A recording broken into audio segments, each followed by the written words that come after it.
In the beginning, the Earth was not yet the Earth we know. It was a sphere of molten stone suspended in the vast quiet of space, wrapped in darkness and trembling with unformed purpose. Silence hung heavy across its surface, a silence not of peace, but of absence. No wind stirred, no ocean rolled, no bird carried song into the air. Only a restless planet, still young, still raw, waiting for its first voice. And then, fire. Molten fountains erupted from the fractured crust.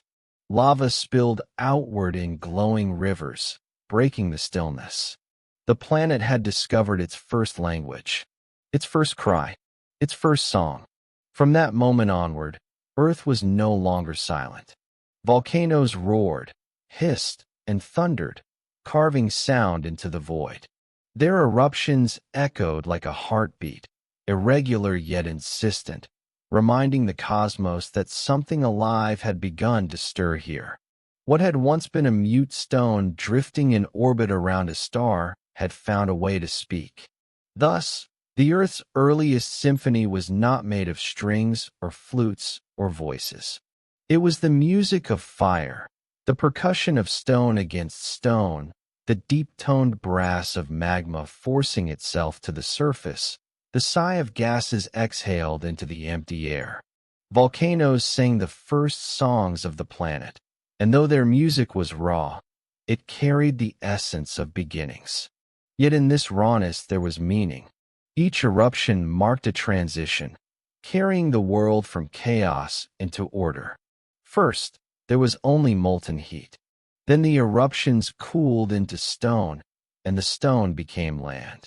Lava hardened into crust, crust broke into continents, and continents drifted, all while the music of volcanoes filled the silence. Step by step, eruption by eruption, Earth was composing its future. Even destruction was a part of creation. Lava destroyed what lay in its path, yet in cooling it left behind fertile ground. Explosions shattered landscapes, yet in scattering ash they built the foundation for future skies. So from one perspective, volcanoes were violent. But from another, they were generous, laying down the rhythms upon which everything else would grow.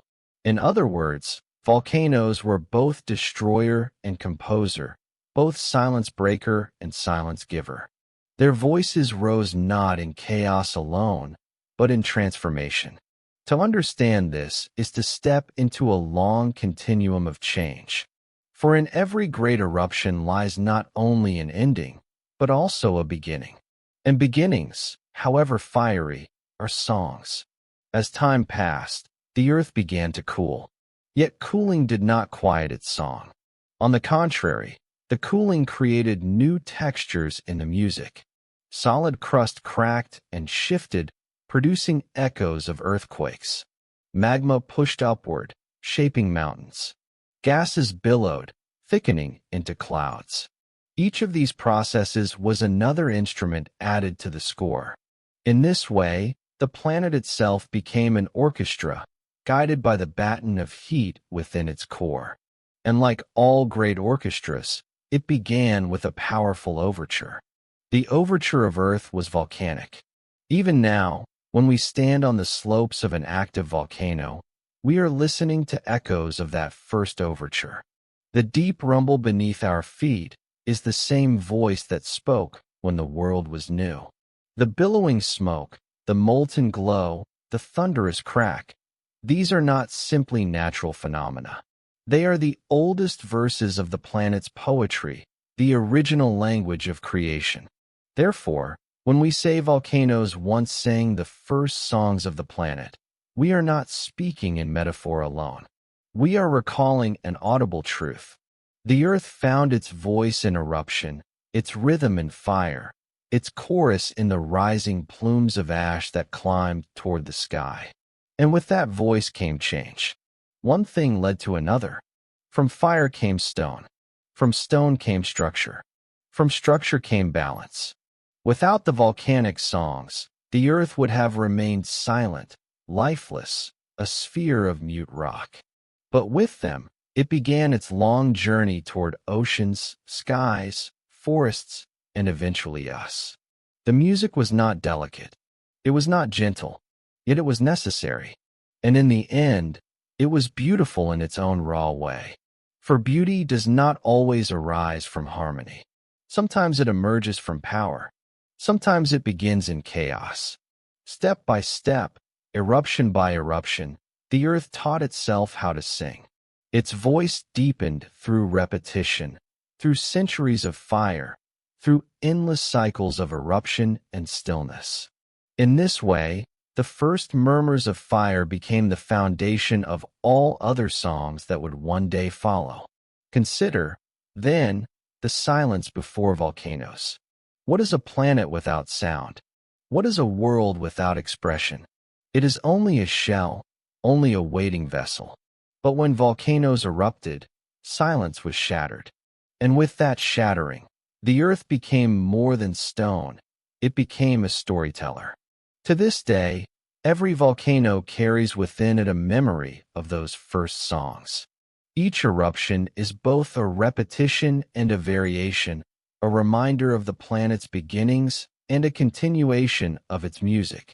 Just as a symphony repeats themes while exploring new ones, the volcanic voice remains consistent yet ever-changing. And so, the first murmurs of fire were not only beginnings. They were promises. Promises that the earth would never be silent again. Promises that the future would unfold in rhythm and sound. Promises that even destruction could hold within it the seeds of creation. As we step further into this journey, we will see how volcanoes not only shaped stone, but also gave rise to atmosphere, oceans, and life itself. Their songs echoed not just across empty space, but into every breath we now take. In short, volcanoes were not only the first singers of the earth, they were also the composers of its future. They began with fire, but in time their music would give way to water, to air, to life. And so the story continues. From the first murmurs of fire, we move forward into oceans of flame and skies of ash, toward the next movements of the earth's unfolding symphony. Beneath the ground we walk upon, deeper than the roots of mountains and oceans, there is a furnace that has never gone cold. It beats with slow pulses, moving rock as though it were liquid blood circulating through the body of the planet. This hidden core is not silent. It hums with energy, and from this hum volcanoes rise. If Earth could be said to have a heart, then it is molten, and its heartbeat is measured not in seconds, but in the eruptions and tremors that echo across millions of years. When the young Earth first formed from dust and stone, collisions with comets and asteroids filled it with fire. That fire never truly left. Some of it cooled into rock, hardening the crust, but much of it remained locked inside, pressing upward, seeking release. The mantle moves in slow waves, convecting like boiling water in a pot too vast for us to imagine. These currents shift continents, open oceans, and tear the crust apart to make room for new beginnings. The heartbeat of the planet is not uniform. It speeds, it slows, it gathers strength, it pauses, but it never ceases. Volcanoes are surface expressions of this inner rhythm.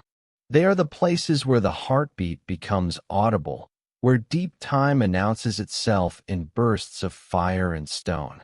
Each eruption is a reminder that the earth is alive, not in the way a creature breathes, but in the way matter itself circulates. This life is not delicate. It is immense, enduring, and unrelenting. To feel the heartbeat of the earth is to recognize our smallness within it. The crust we inhabit seems firm, stable, secure. We build cities, carve roads, and plant gardens as though the ground is permanent. Yet below lies a restlessness that has never been tamed. The continents themselves are rafts drifting on molten currents, and the pulse of the mantle carries them across the face of the world. Mountains rise, then erode away. Oceans open and close. What feels solid is only a temporary surface. It is within this cycle that volcanoes sing their part of the Earth's song. Their eruptions are not random, though they may appear so to us. They are expressions of balance, pressures released, fractures healed, tensions eased. The molten heartbeat pushes upward, and where the crust is thin or fractured, fire emerges. In one place, it builds towering cones. In another, it spreads in quiet floods of lava across plains. Each form is a different note in the same composition. When scientists listen to the Earth, they use seismographs to trace its tremors. These lines, jagged and rhythmic, are like sheet music written in stone. Each tremor, each wave, reveals the pulse of the molten interior. In their patterns, we see the breathing of the mantle, the cycling of magma, the hidden fires that sustain the geology of our planet. We often think of volcanoes as singular events, sudden and violent. Yet in truth, they are part of an ongoing rhythm that has played since Earth's infancy and will continue long after we are gone. This rhythm does more than shape landscapes. It sustains the conditions for life. Without volcanic eruptions, gases would not escape into the atmosphere. Without the circulation of magma, continents would not drift and collide, recycling nutrients into the surface. Without the heartbeat of the Earth, the surface would grow still, locked, barren, like the silent crust of the moon. Our world is alive precisely because it has never rested. There is a paradox in this thought. The very force that brings destruction, burying cities, darkening skies, ending lives, is the same force that has made life possible at all. The molten heartbeat is both cradle and grave, both nurturer and devourer. Its song is not sung for comfort. It is sung for continuation. The planet endures through cycles of fire and silence, and within those cycles, life finds its way. When we speak of a heartbeat, we often think of regularity, steady, predictable. The Earth's heartbeat is different.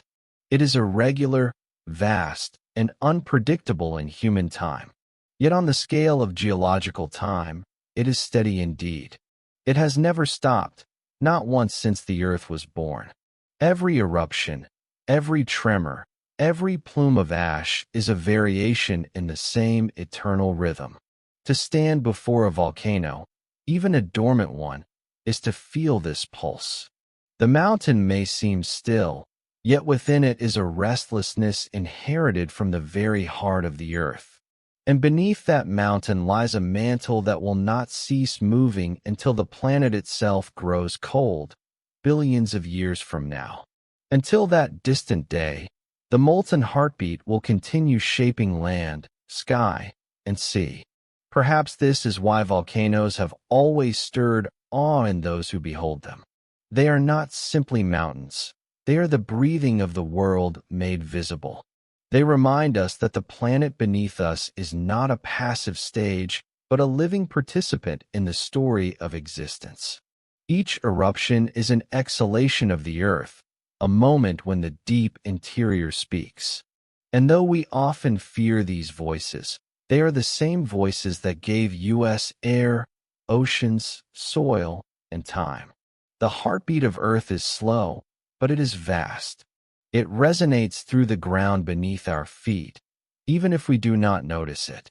It speaks in eruptions, in the drift of continents, in the rise and fall of mountains. To listen is to step outside the scale of a human life, and to recognize that we are held within the rhythms of something immeasurably larger. Volcanoes are the drums of this ancient song, their pulses echoing across deep time. The Earth beats, and through that beat, life endures. If one could have stood upon the barren Earth billions of years ago, there would have been no bird song, no rustling forests, no sound of rivers coursing through valleys. Yet the planet was never truly silent. From its depths, vibrations moved outward. They came not as words or melodies, but as tremors, as pulses, as long waves of sound too deep for ears to capture. The earth was singing even then, in tones made of fire and stone. Volcanic eruptions were among the first great instruments of this hidden music. When molten rock burst forth from beneath the crust, it carried with it not only fire, but rhythm. Explosions reverberated across plains of stone. Ash clouds billowed with a roar that shook the very air. Lava flows whispered as they cooled, crackling like fading embers in a cosmic fireplace. Every eruption added another layer to the Earth's unending composition. The songs were not delicate. They were thunderous, carried in vibrations that spread through the ground and into the skies. Yet within their force lay a curious harmony. Seismic waves ripple outward in patterns, each one unique, yet all following the mathematics of motion. Scientists today record these movements with seismographs, tracing lines that appear almost like musical notations, jagged yet ordered, chaotic yet governed by rhythm. To study them is to realize that the Earth composes its own music, played not for us, but as an expression of its restless being. Consider the way sound itself travels, through vibration, through the trembling of particles that pass energy from one to another. In much the same way, volcanic eruptions transfer energy from the hidden depths to the surface. They are not merely explosions, they are communications. The deep mantle speaks to the crust speaks to the air, and the air carries that voice outward into the atmosphere. The Earth's music is a layered conversation, one part hidden, one part revealed. What makes this music even more extraordinary is its scale. The frequency of seismic waves can range from the imperceptibly slow, cycles that take minutes, to those so rapid they shake cities to rubble. Some waves move through rock, others ripple across the surface. Some can circle the entire planet, carrying the memory of eruptions and earthquakes like echoes in a great chamber. If the Earth were an instrument, it would be vast beyond imagination, its body the size of continents, its strings and membranes made of stone. We might ask, if no ears were there to hear these songs, did they exist? The answer lies in the very physics of sound. A wave is a wave, whether or not it is perceived. A song does not need a listener to be real. Long before there were humans, long before there were creatures with ears, the Earth was playing. Its notes were pressure and release, rumble and silence, eruption and calm. The music was not for anyone. It was for itself. Even today, when a volcano erupts, its song is more than what we hear with our ears. The low rumbles that precede an eruption, the deep groans of shifting magma, fall below the threshold of human hearing. These are infrasounds, waves that can travel for hundreds of kilometers, felt more than heard. Animals sometimes sense them before we do. Birds lifting into the sky, elephants shifting uneasily, as though they perceive the Earth's voice in registers beyond our own. But if we listen with the right tools, we can hear these hidden notes. Instruments placed around volcanoes translate their tremors into audible sound. What emerges is haunting, deep, resonant hums like the voices of choirs sung in stone. These are not accidents. They are the natural consequence of resonance, of chambers of magma vibrating like organs in a cathedral too large for us to stand within. The Earth, it seems, not only plays rhythms, but also sustains tones, carrying its music across time. There is something profoundly human in the urge to interpret this as song. Perhaps it is because we too are creatures of rhythm. Our hearts beat, our lungs breathe, our footsteps create cadence as we walk. We know instinctively that rhythm is life, and when we hear the Earth's rhythms, we recognize in them something of ourselves. Volcanic eruptions are terrifying in their power, yet they also feel strangely familiar, as though they echo a deeper pulse we already carry. The songs in fire and stone were the planet's earliest language. They told of pressure building and pressure released, of balance sought and balance found. They told of the movement of continents, of the birth of mountains, of the creation of oceans. Every tremor was a verse in the poem of the earth. Every eruption was a chorus. Together they wove a composition that has never ended. We live in the midst of this music still. Even when the ground feels still, vibrations are moving through it. Born from volcanoes, from shifting plates, from the deep churn of the mantle.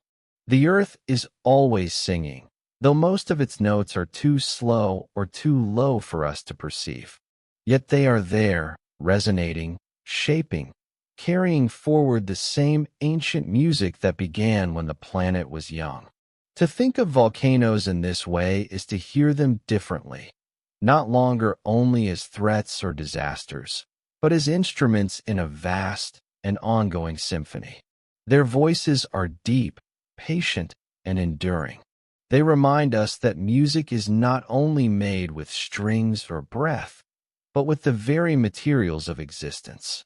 Fire, stone, and air, all can be made to sing if we know how to listen. And so the earth continues, a planet with a molten heart and a voice of tremors and eruptions. Its songs in fire and stone are not fleeting.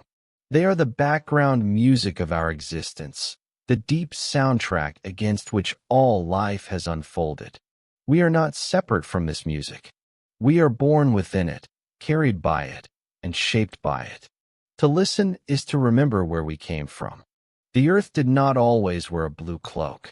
There was a time when its surface was dry and barren, a restless crust of rock beneath a sky heavy with unbreathable air. No sea shimmered, no rivers carved valleys, no rains fell to soften the stone. Yet even then, deep within the planet, the seeds of water were stirring. The oceans we now know, vast, patient, alive, were born not from the sky above, but from the breath of the earth itself, carried upward through the throats of volcanoes.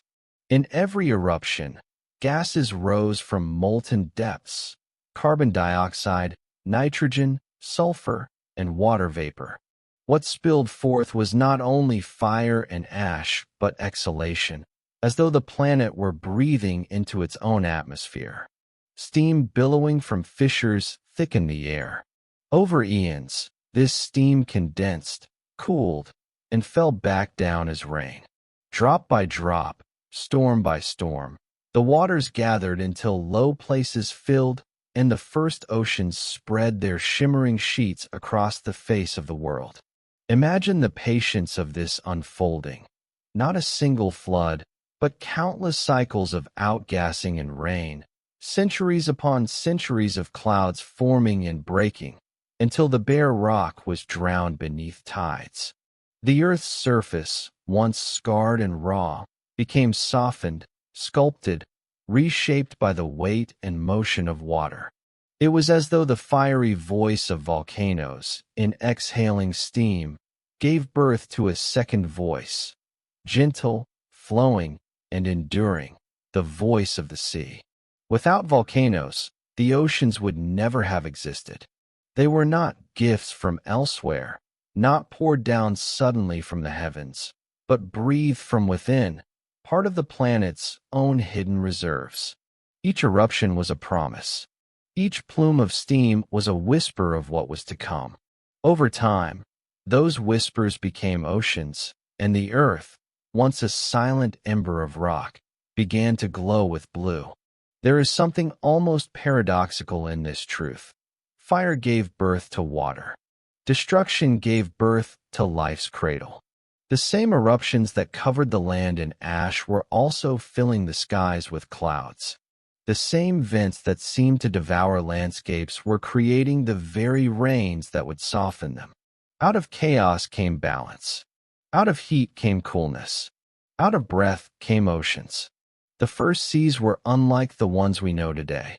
Their waters boiled and steamed, filled with dissolved minerals and gases, a chemistry both alien and fertile. They were cauldrons stirred by volcanic heat from below and atmospheric storms from above. Yet within these restless waters, the first steps toward life were taken. What had begun as volcanic breath became the stage upon which biology itself would appear.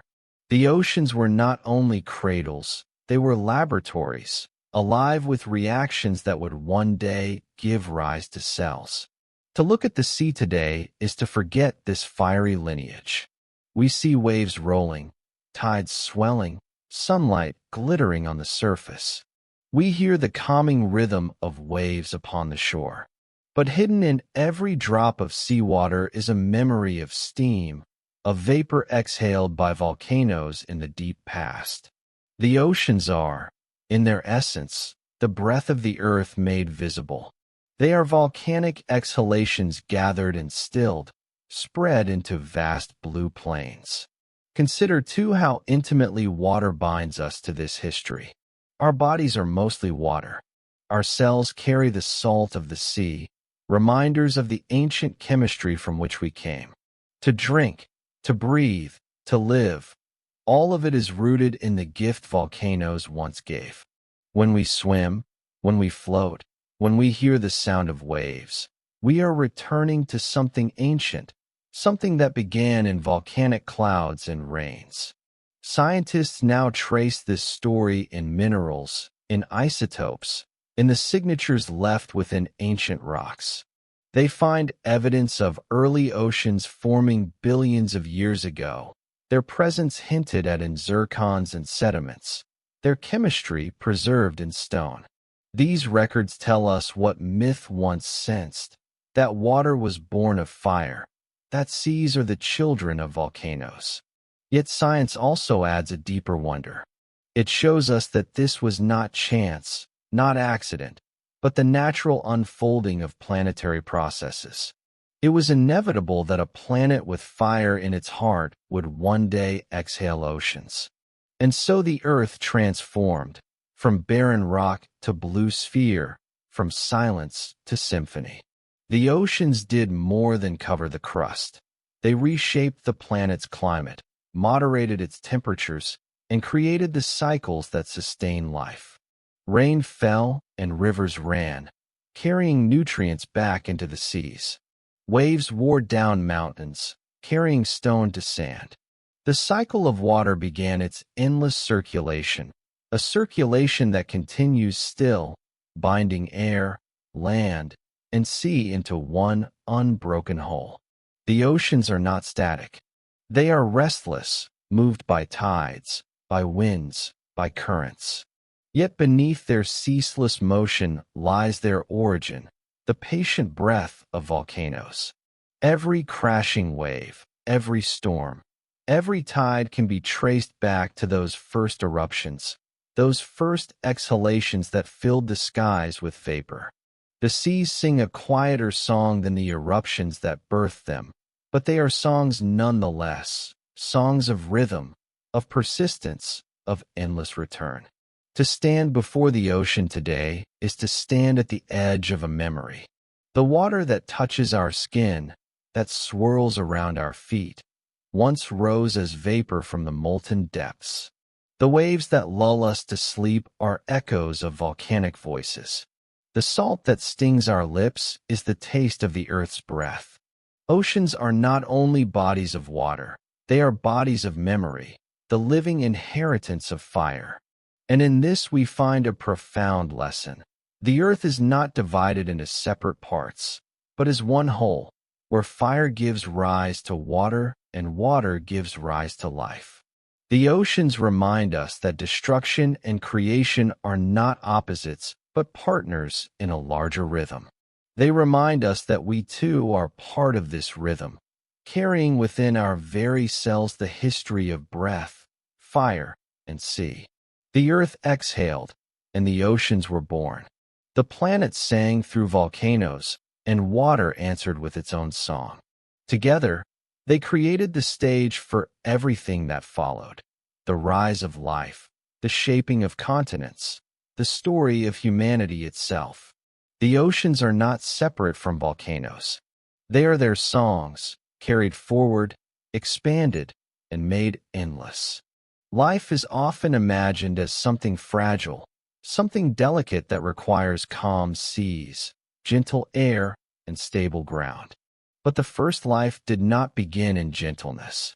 It began in fire, in boiling seas, in the restless landscapes sculpted by volcanoes. What we call fragile was born in turbulence. What we call delicate was first carried in the breath of fire. At the edges of volcanic vents, deep in the primeval oceans, conditions were unlike anywhere else on Earth. Jets of superheated water erupted from the crust, rich with minerals drawn up from the mantle. Iron, sulfur, methane, and countless other compounds spilled into the sea, mixing with colder waters in gradients of heat and chemistry. It was here, in these volcanic laboratories, that the first sparks of biology flickered into being. The story of life's origin is written in molecules. The chemistry of early Earth was chaotic, but not random.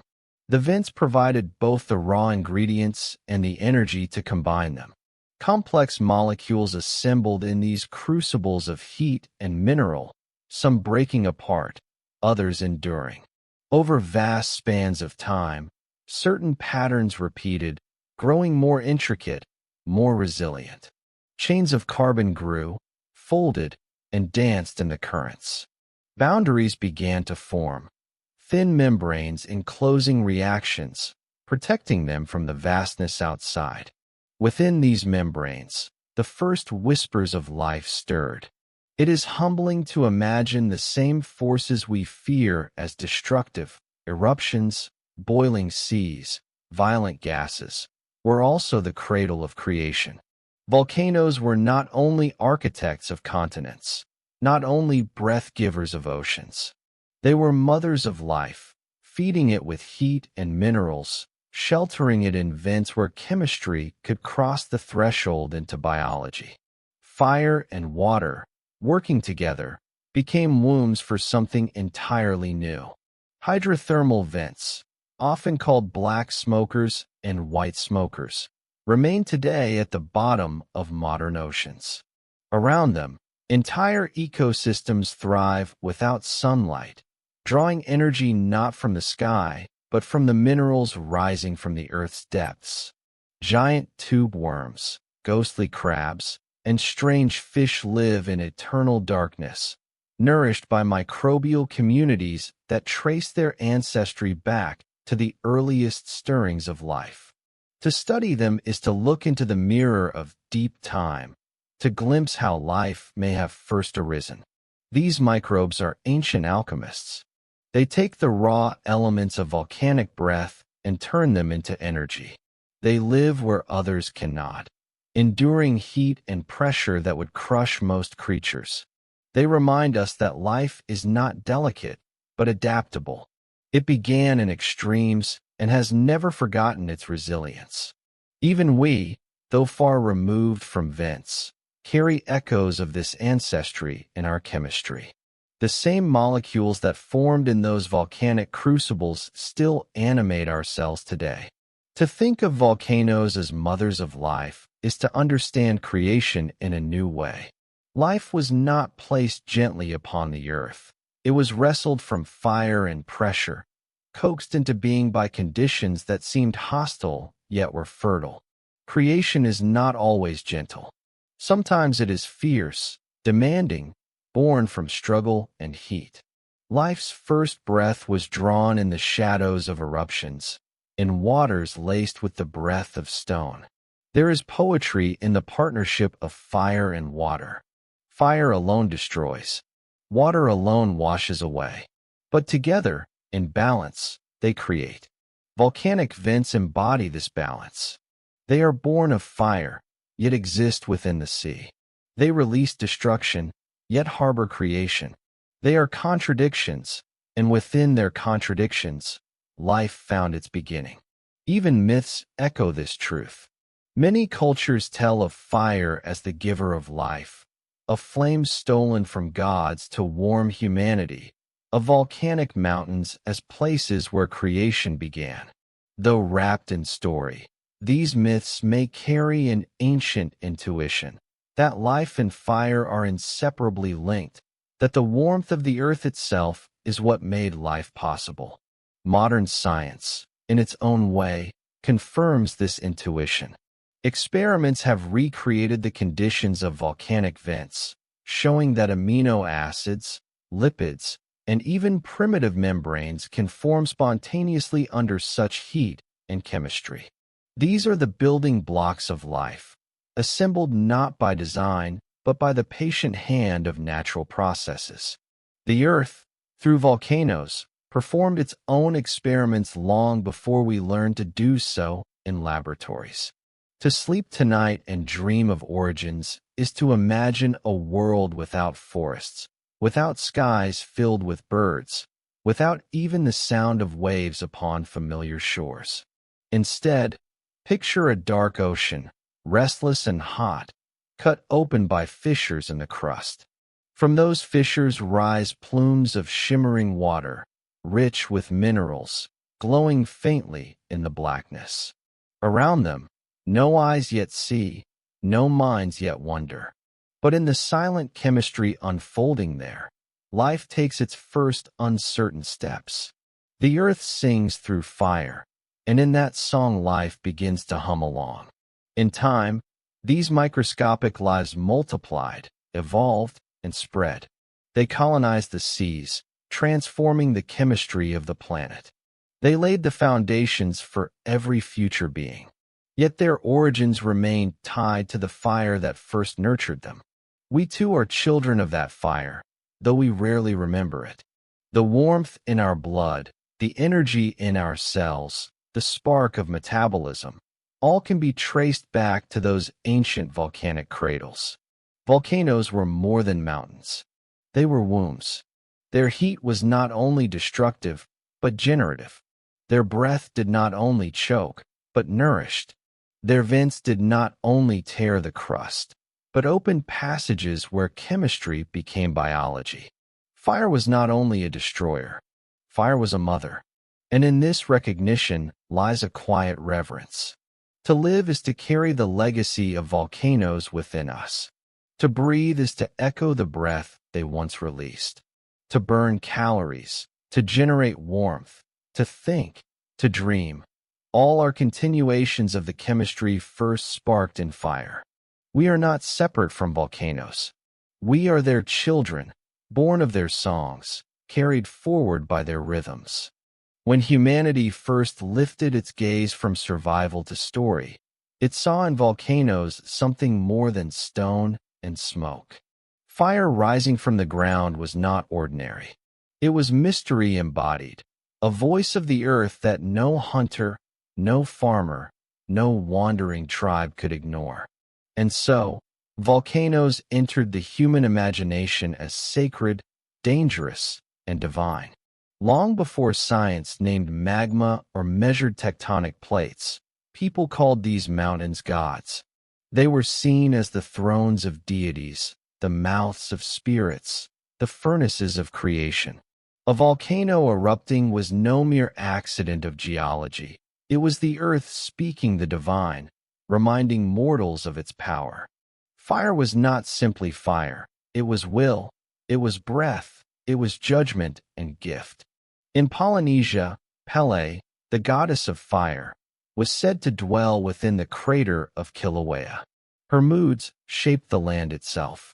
When she was restless, lava flowed and new land was born. When she was quiet, people felt blessed, protected by her presence. To live in her shadow was to live both in awe and in peril, recognizing that destruction and creation were not opposites, but two sides of the same goddess. In Japan, Mount Fuji was revered as a sacred body, a divine presence watching over the land. Pilgrims climbed its slopes not only to reach its summit, but to step closer to the realm of the gods. Even in its silence it spoke, a mountain shaped by ancient eruptions, embodying both beauty and threat, serenity and violence. For centuries, poems, paintings, and prayers tied Fuji to the eternal dance between earth and spirit. The Greeks too gave fire a name. Beneath Mount Etna, they imagined Hephaestus, god of the forge, hammering weapons for the gods. The thunder of eruptions was the sound of his work, the sparks of lava his molten creations. Fire, in their eyes, was not chaos but craft. The mountain was not destruction, but workshop. Even within the most violent forces, they found the possibility of artistry. Across cultures, myths of fire circle back to the same theme: creation.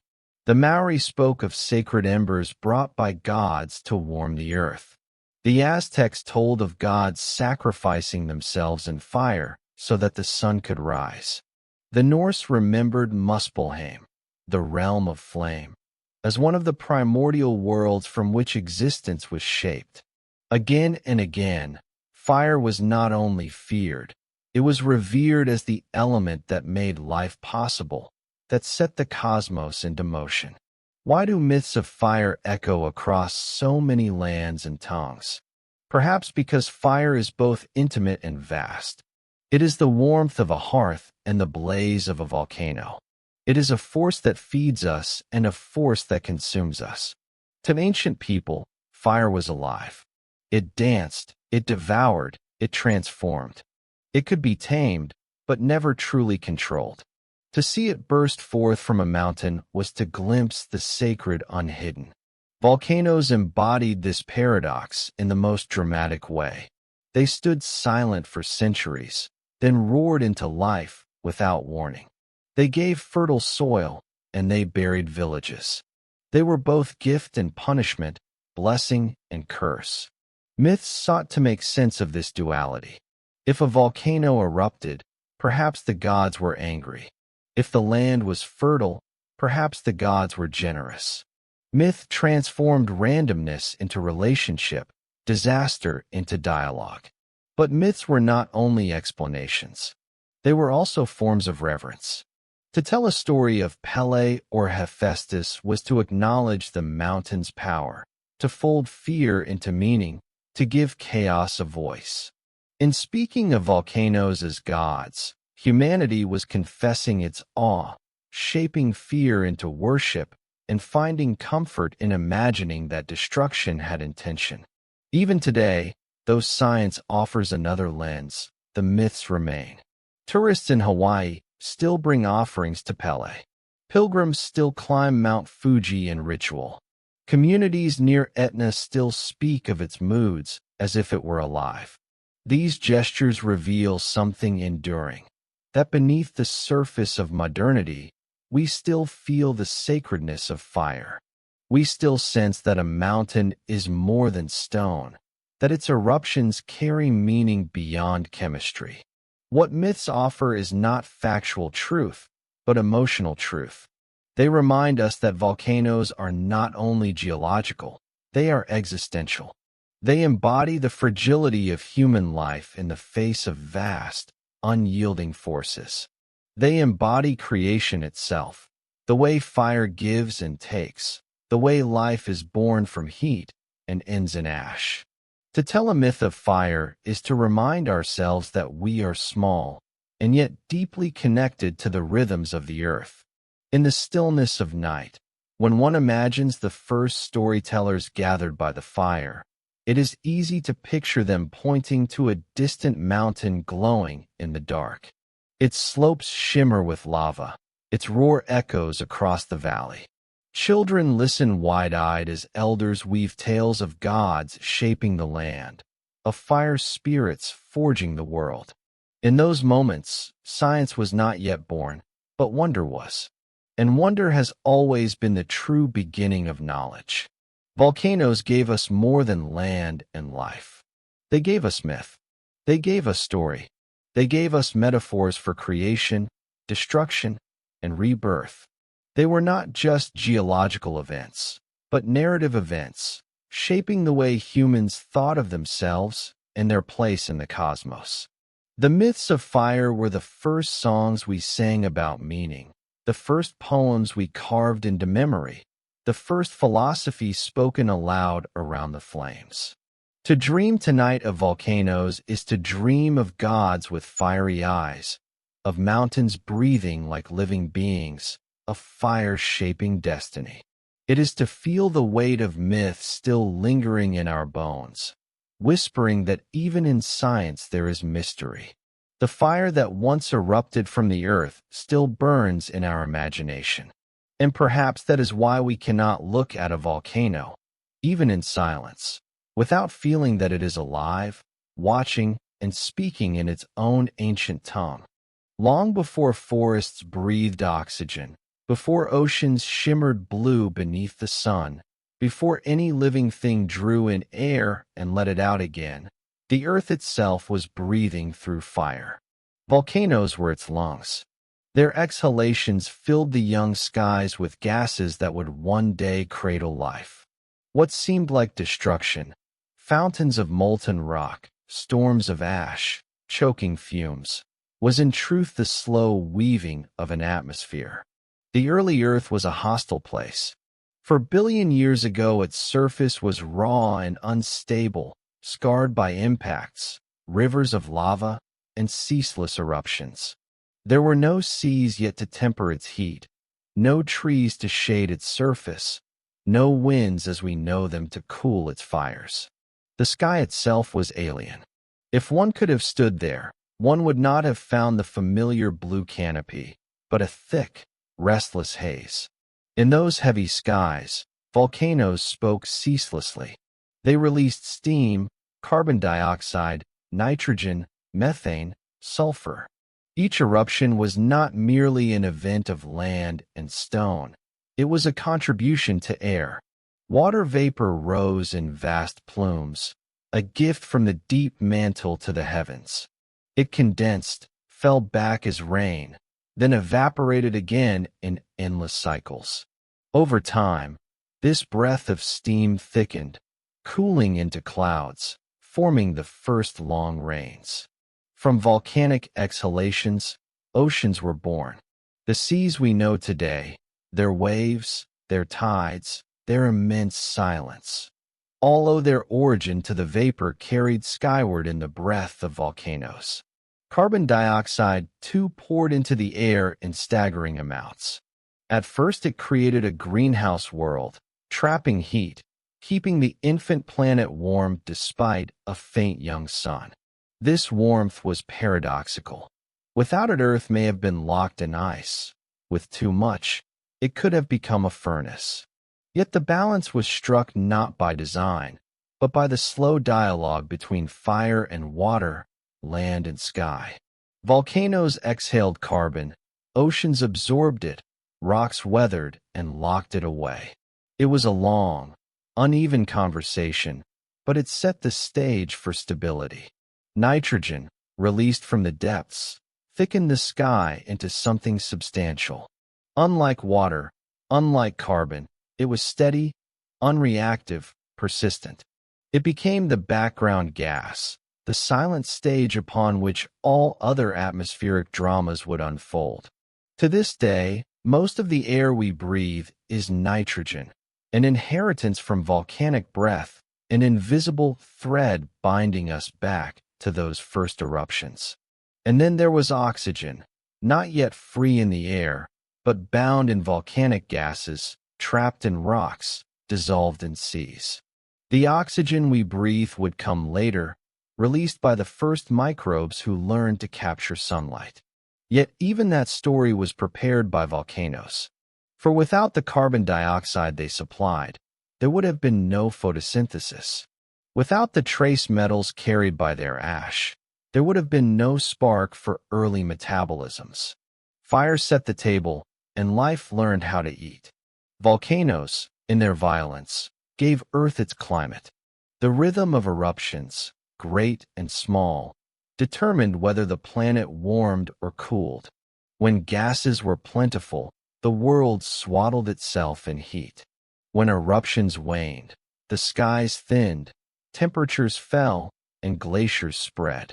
It was an ancient breathing cycle, not unlike the rise and fall of a sleeping chest. Inhale warmth, exhale cold. Inhale, exhale. A planetary respiration that continues even now across the ages. This breathing was not always gentle. There were moments when the exhalations turned deadly. Vast eruptions darkened skies for years, cloaking the planet in ash, choking life, chilling temperatures. Other times, carbon poured forth in such volume that the earth sweltered, oceans acidified, extinctions followed. Yet even in catastrophe, the long arc bent toward balance. Life endured, adapted, and flourished within the atmosphere fire had made. The paradox is striking. Volcanoes destroyed, yet in their destruction they created the very medium of life. Without their gases, the sky would have remained thin and empty. Without their waters, the seas would not have gathered. Without their carbon, there would be no warmth, no green growth, no food. The atmosphere we now take for granted, every breeze, every breath, is the slow accumulation of billions of fiery exhalations. Imagine then the first rains falling on a still young earth. For countless ages, volcanic breath had risen, cooled, condensed. Clouds gathered dark and heavy until one day it began to rain, and did not stop. The downpour lasted centuries, filling basins, carving rivers, shaping oceans. Thunder rolled over a world without trees. Lightning cracked across barren landscapes. And all of it began with the breath of fire, the long exhalation of mountains. Even now, the cycle continues. When modern volcanoes erupt, they remind us of this ancient connection. Ash clouds spread across the sky, dimming sunlight, cooling regions. Carbon dioxide seeps into the air, contributing still to the long-term balance. Steam hisses upward, echoing the primordial breath.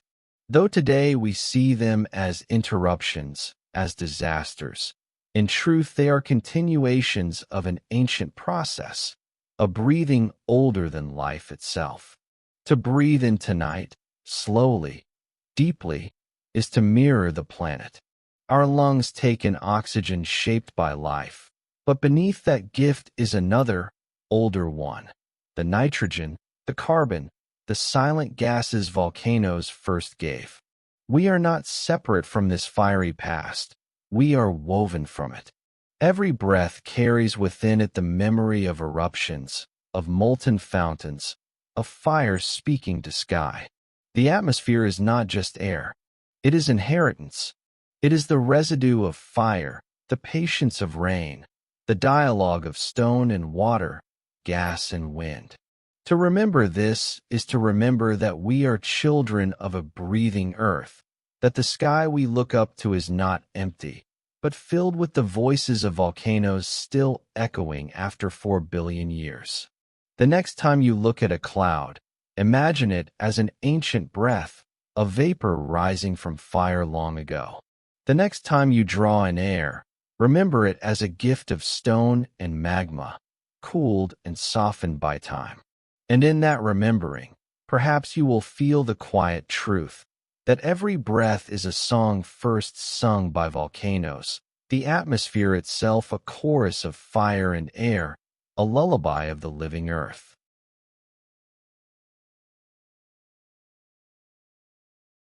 When a volcano erupts, the immediate impression is always devastation. Forests burn, rivers boil, fields vanish beneath ash, and life flees or falls silent. Yet hidden within that destruction is a paradox. The very same ash that smothers can, with time, become the most generous gift of the earth. For what volcanoes bury, they also renew. Out of fire comes fertility. Out of ruin comes abundance. Volcanic ash is not inert dust. It is crushed mineral, fragmented crystal, vapor solidified into tiny shards. Each eruption pulverizes the deep interior of the Earth into particles fine enough to travel on winds or settle gently over the land.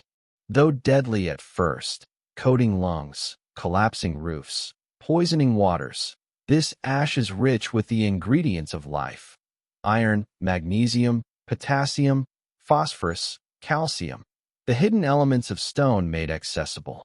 The Earth, in its deepest fires, prepares nutrients that life cannot reach on its own. Locked in basalt and granite, buried far beneath the crust, they remain hidden for eons.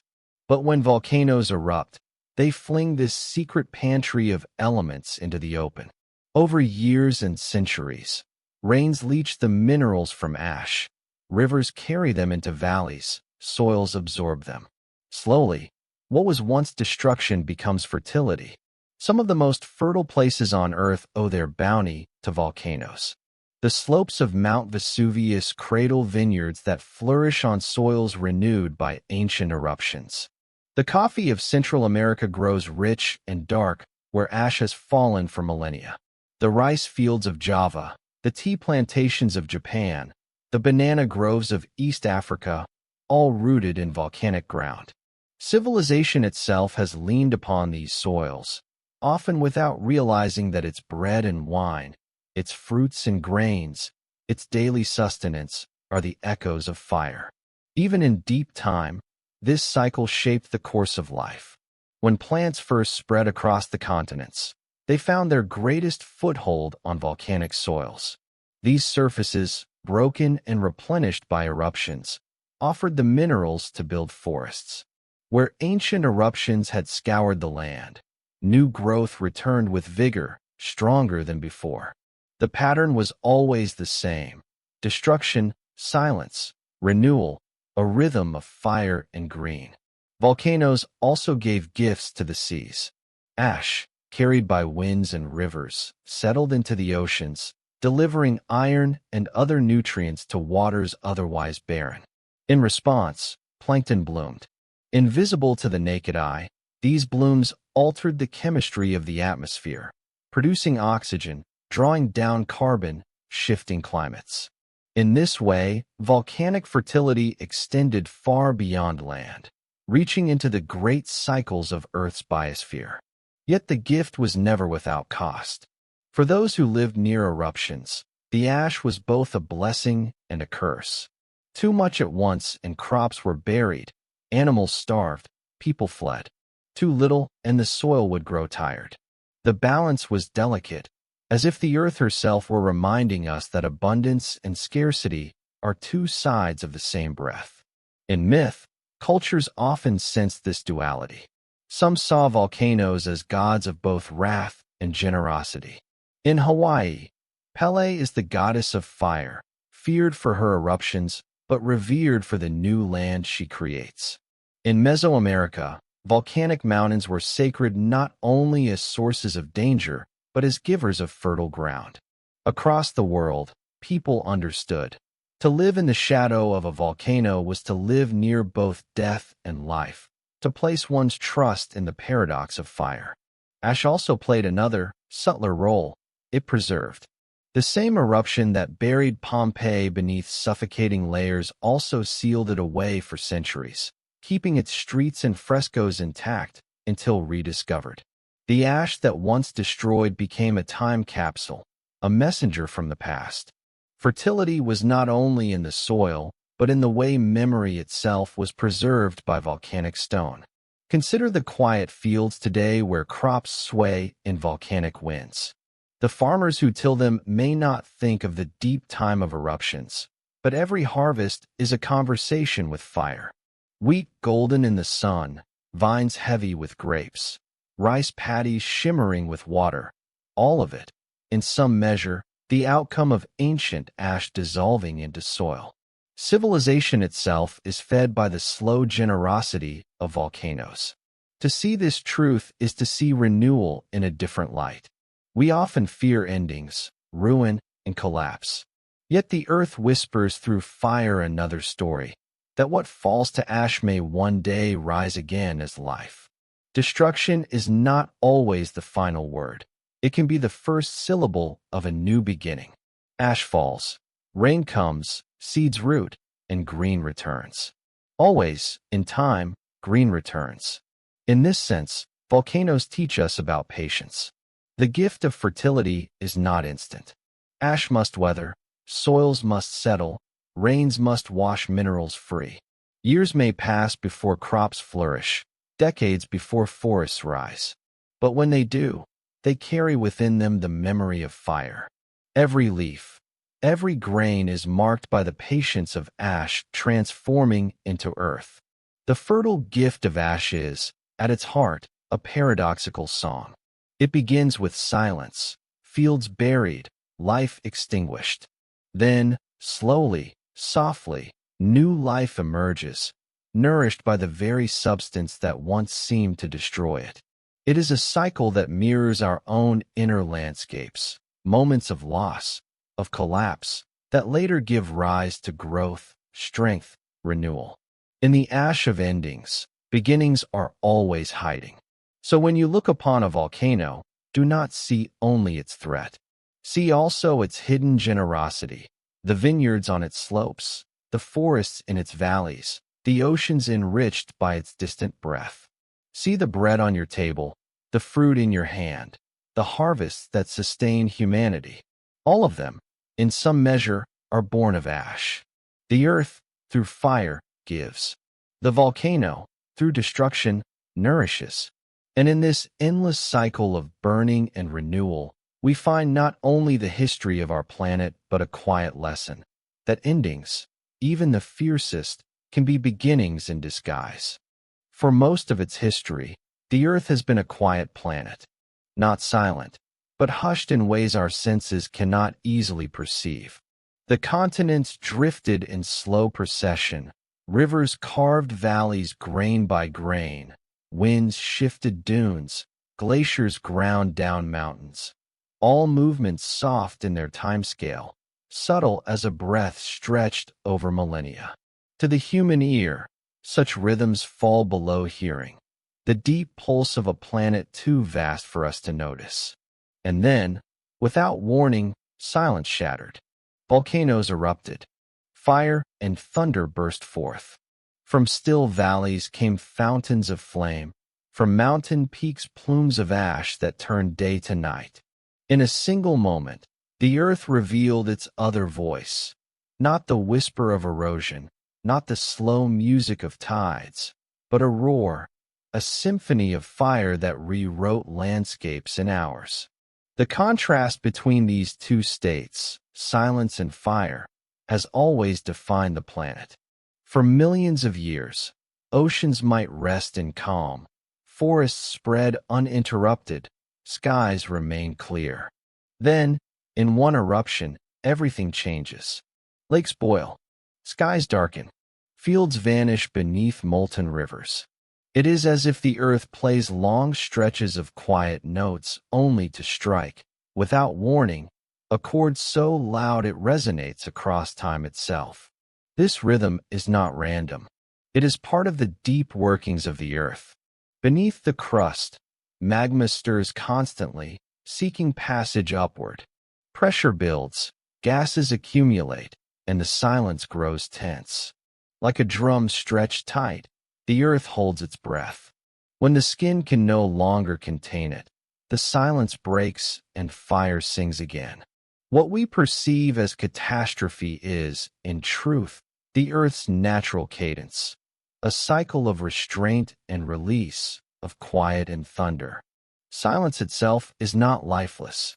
During the long intervals between eruptions, landscapes heal.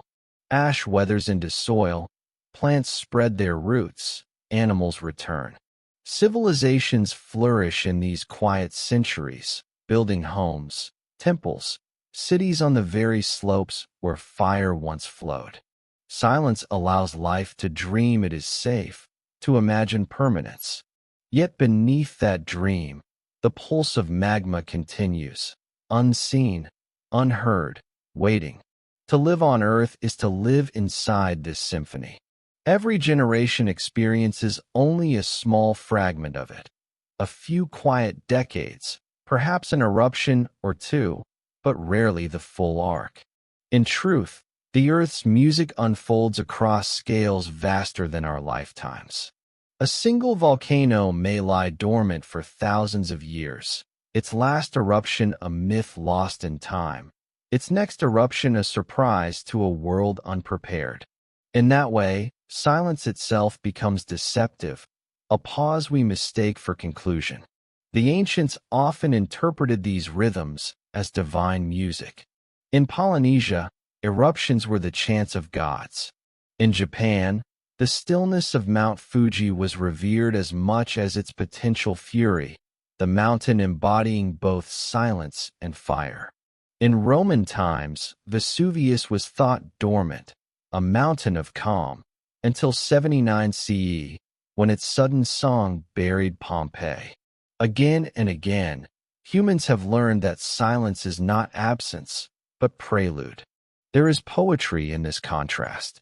Imagine centuries of soft winds over a mountain, grasses whispering, birds nesting in its slopes.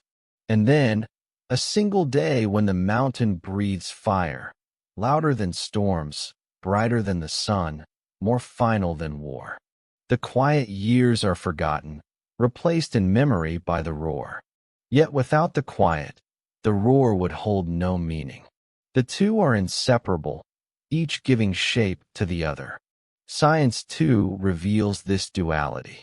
Volcanoes alter climate not only through eruption, but also through their intervals of rest. A major outburst may darken skies for years, cooling the planet. Then, for centuries afterward, the Earth warms again, skies clear, oceans return to balance. The climate's long rhythms are shaped by this back and forth of silence and fire, by the balance between dormancy and eruption. Even ecosystems respond musically. After an eruption, silence falls over a charred landscape. No birds sing, no insects hum.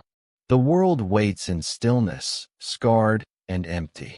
But slowly, new voices join the chorus. Lichens spread, grasses return, then forests, then animals. In time, the symphony of life resumes, layered over the memory of fire. It is not the same as before.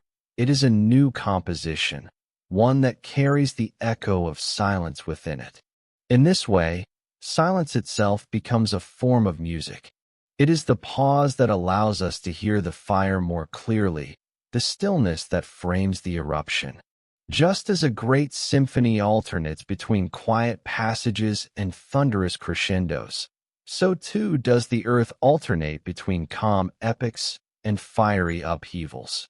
To listen deeply to the planet is to hear both, the whisper and the roar, the pause and the explosion, the space between notes as well as the notes themselves. We can also hear this metaphor within ourselves.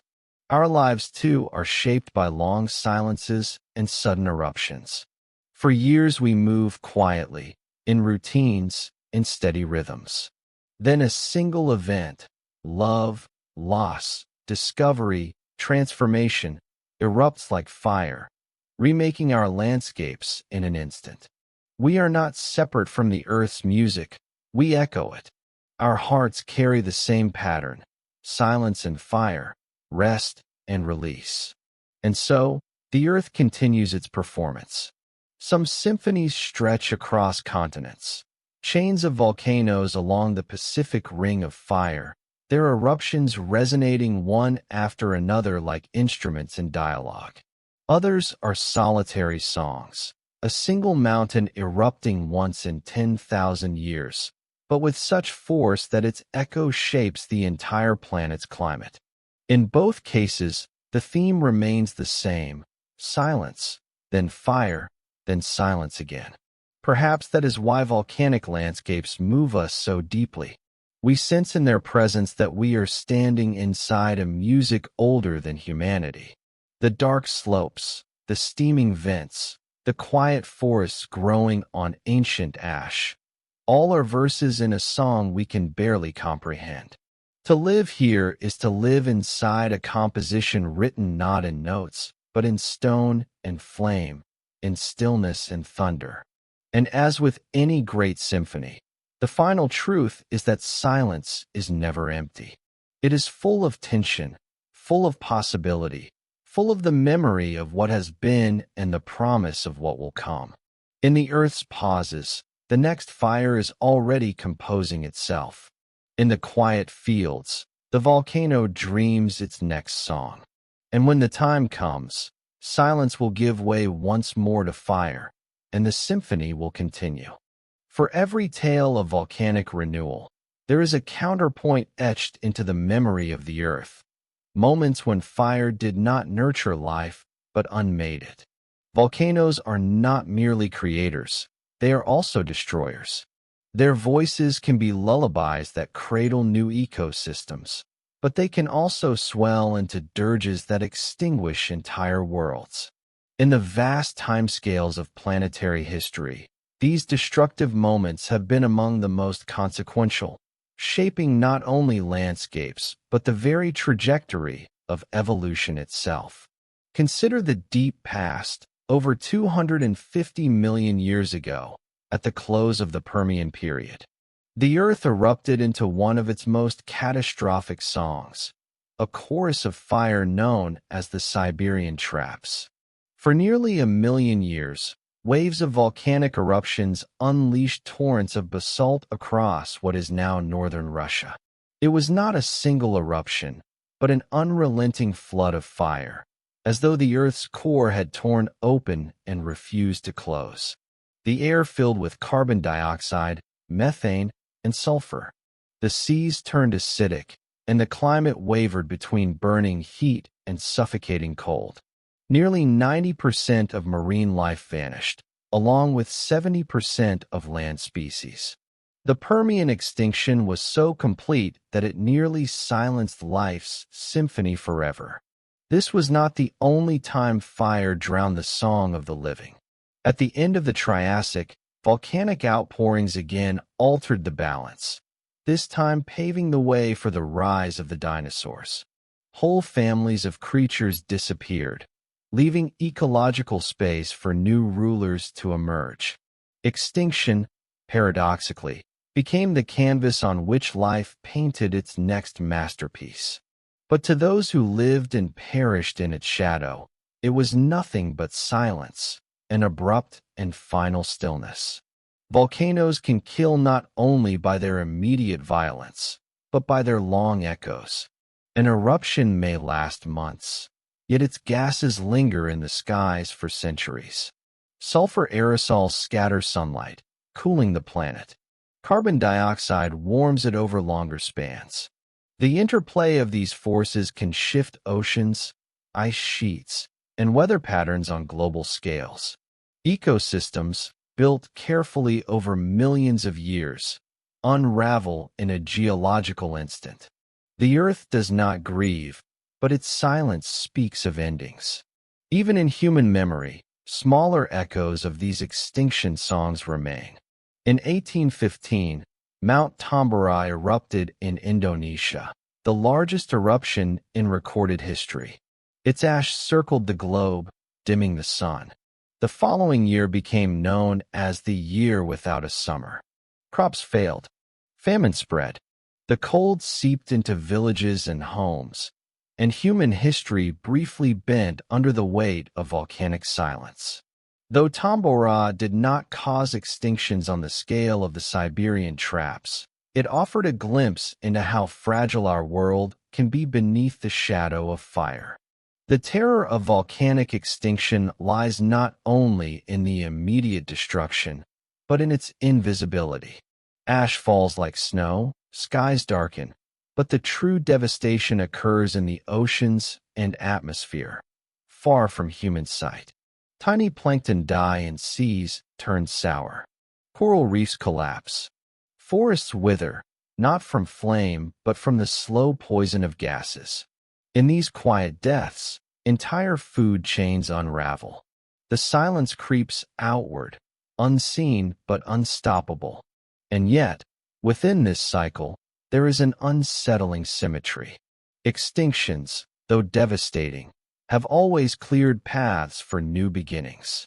When the dinosaurs perished at the end of the Cretaceous, it was not volcanoes alone, but a combination of cosmic impact and massive eruptions in the Deccan Traps of India that ended their reign. The silence of their absence became the stage on which mammals rose, eventually leading to us. In a strange and humbling sense, humanity itself may be here because of volcanic fire extinguishing those who came before. Still, the price of these transitions is beyond imagining. Entire worlds vanish. Voices that sang for millions of years fall silent, never to return. Extinctions remind us that the Earth's music is not written for us, not composed to comfort or to harm, but to follow its own rhythm. Creation and destruction woven together into a melody that spans billions of years. The shadow of fire is also a reminder of humility. We live today in a relatively calm interlude. Though volcanoes still erupt, they do so in ways that devastate locally, but do not yet rewrite the global climate on the scale of ancient flood basalts. We farm, build cities, and tell stories during this silence. But the potential for fire remains. Beneath our feet, vast provinces of magma sleep. They may slumber for millions of years, or they may awaken tomorrow. We do not know. Some scientists study supervolcanoes, immense calderas such as Yellowstone in the United States or Toba in Indonesia, that could, if they erupted fully, alter the climate of the entire planet. Their silence is long, but their potential song could rival the greatest extinction events in history. It is a thought both terrifying and strangely beautiful, that we fragile creatures live our lives upon instruments capable of erasing us. Philosophically, this raises profound questions. If the Earth itself carries within it the power to silence species, civilizations, even entire eras, what does that say about permanence? We often believe in the durability of our achievements. Our cities of stone, our histories carved into monuments. Yet to the earth, they are fragile melodies, vulnerable to a single verse of fire. Our greatest temples could vanish beneath a tide of lava, our histories lost in ash as easily as the forests of the Permian were swept away. And yet, perhaps there is comfort in this truth. Just as extinctions have been part of the Earth's long music, so too is survival. Life, though wounded, always returns. New forms arise, new songs are sung. What vanishes makes way for what will come. Even as volcanoes silence one chorus, another waits to take its place, woven into the ash and stone. Extinctions in the shadow of fire remind us of two things at once: the fragility of life and the resilience of the planet. For though individual species vanish, the Earth itself endures. Its symphony does not end. It only shifts themes, modulating from one movement to another. The silence is never final. It is always followed by a new voice, a new song. And so, we stand within this balance, between awe and fear, between creation and destruction. Volcanoes do not belong to us, nor we to them. Beneath the quiet footsteps of humanity, fire has always waited. The same forces that carved mountains and erased entire species also stood hidden and patient beneath the cradle of our civilizations. To live on Earth has always been to live with fire, even when unseen. Human history, though often told as a tale of invention, empire, and culture, is also a story of how we have coexisted with volcanoes, sometimes flourishing in their fertile shadows, and sometimes perishing in their violent awakenings. The first gift volcanoes gave to humanity was soil. Volcanic ash, once weathered by rain and time, transforms into some of the richest earth known. Crops flourish where lava once flowed, and civilizations rise where the land is most abundant. Around the Mediterranean, communities settled near Vesuvius and Etna, drawn to the vineyards and orchards that thrived in volcanic soils. In Indonesia, rice terraces grew lush upon the remnants of eruptions. In Central America, maize fields flourished in volcanic valleys. It was a dangerous bargain, fertility in exchange for risk, but one humanity has accepted for millennia. Volcanoes also became sacred. To ancient peoples, their smoke and fire were not geological events, but divine communication. In Hawaii, Pele, goddess of volcanoes, was said to dwell in the craters and flows. The Greeks imagined Hephaestus, the god of the forge, working in the fiery belly of Etna. The Romans built shrines to Vulcan, whose name still echoes in the word volcano. To the Mayans, eruptions were woven into cosmology, reminders that creation and destruction were bound together. Volcanoes were more than natural forces. They were embodiments of the sacred, living deities whose moods shaped human fate. Yet reverence often turned to terror. In 79 CE, Mount Vesuvius erupted and sealed Pompeii and Herculaneum in a tomb of ash. For centuries, those towns remained buried, their people frozen in their final moments. To us today, they are archaeological windows into the fragility of human life. To those who lived through it, the eruption was an apocalypse. Day turned to night, fire rained from the sky, and the ground itself seemed to revolt. Pompeii reminds us that civilizations do not stand outside the rhythms of Earth. They are vulnerable notes in a larger song. Elsewhere, eruptions became turning points in history. In 1600, the eruption of Huayna Puttina in Peru sent shockwaves through the climate, cooling the northern hemisphere. Russia, already struggling with famine, was plunged into greater hardship. The chain of suffering weakened the state, contributing to political upheaval. Centuries later, in 1815, Tambора's eruption brought famine to Europe and Asia, helping spark migrations, revolutions, and even art. Some scholars trace the atmosphere of gloom in literature of that era. Mary Shelley's Frankenstein, Lord Byron's Darkness, to skies dimmed by volcanic ash. Volcanoes were not only natural events, but catalysts of cultural imagination and political change. Even when not catastrophic, volcanoes shaped human ingenuity. People built with volcanic stone, obsidian, sharp and glassy, became tools and weapons. Pumice, light and porous, became a medium for trade. Volcanic rock built roads, aqueducts, and temples. Ash served as a natural preservative, capturing entire cities in its embrace. Humans learned to adapt, to make use of what once seemed only destructive. In this sense, volcanoes were not merely backdrops, but active participants in civilization's unfolding. Still, living with fire has always meant walking a narrow line between survival and annihilation. In Iceland, eruptions such as Loki in 1783 released poisonous gases that killed crops, livestock, and people. In Japan, Mount Unzen and Mount Fuji have erupted with cycles of destruction and renewal, leaving scars in cultural memory.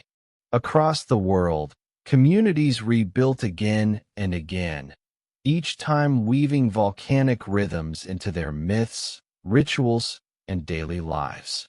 There is a strange intimacy in this relationship. Volcanoes destroy, but they also bind. They force communities to remember that nature is never still, that stability is only temporary. To live near one is to live with humility, to understand that the ground beneath is alive. Even today, millions live near active volcanoes, not only out of necessity, but also because these landscapes remain rich, fertile, and sacred. Risk becomes part of belonging. The fire beneath civilizations also whispers warnings. In modern times, science allows us to measure tremors, gases, and shifts that hint at eruptions. We have instruments the ancients lacked, yet the fundamental reality remains. Volcanoes cannot be controlled. They can be studied, predicted in part, but never tamed.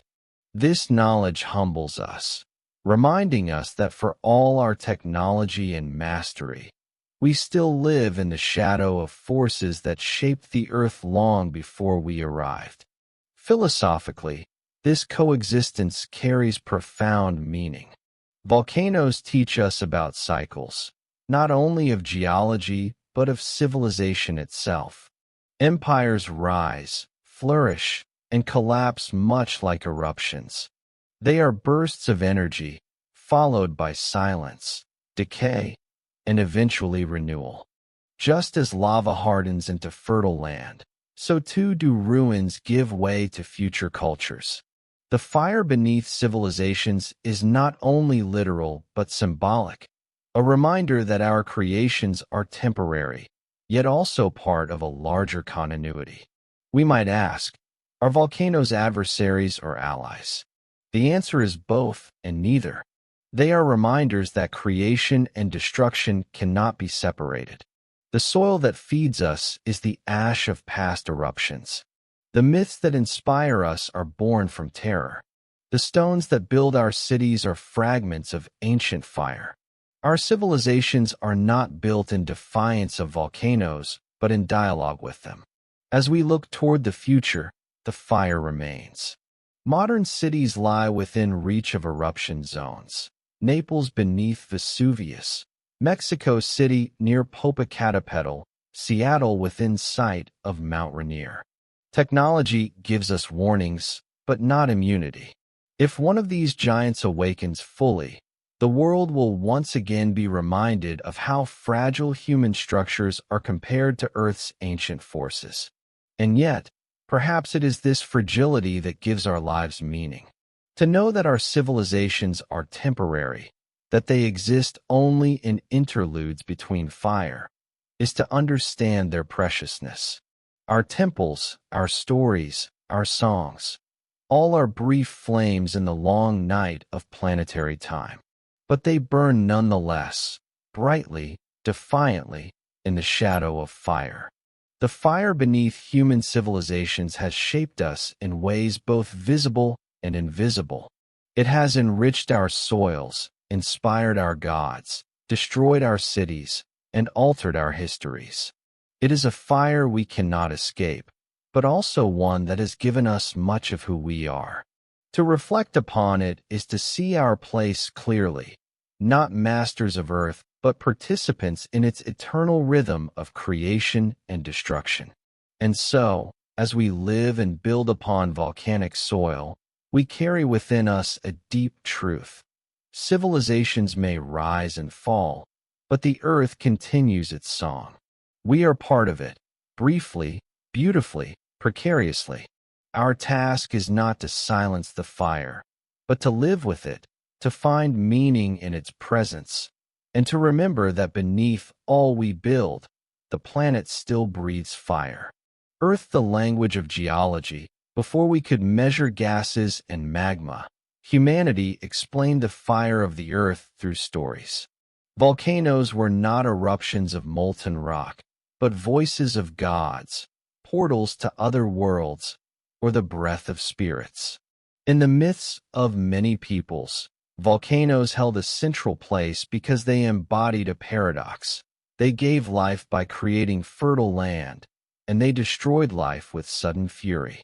They were both cradle and grave, the essence of creation and ruin bound together. Across the Pacific, in the islands of Hawaii, Pele, goddess of fire, lightning, and volcanoes, is said to dwell within the great crater of Kilauea. Her presence is both feared and revered. She is temperamental, capable of unleashing devastation, but also nurturing, for her lava creates new land. For Hawaiians, Pele is not a metaphor.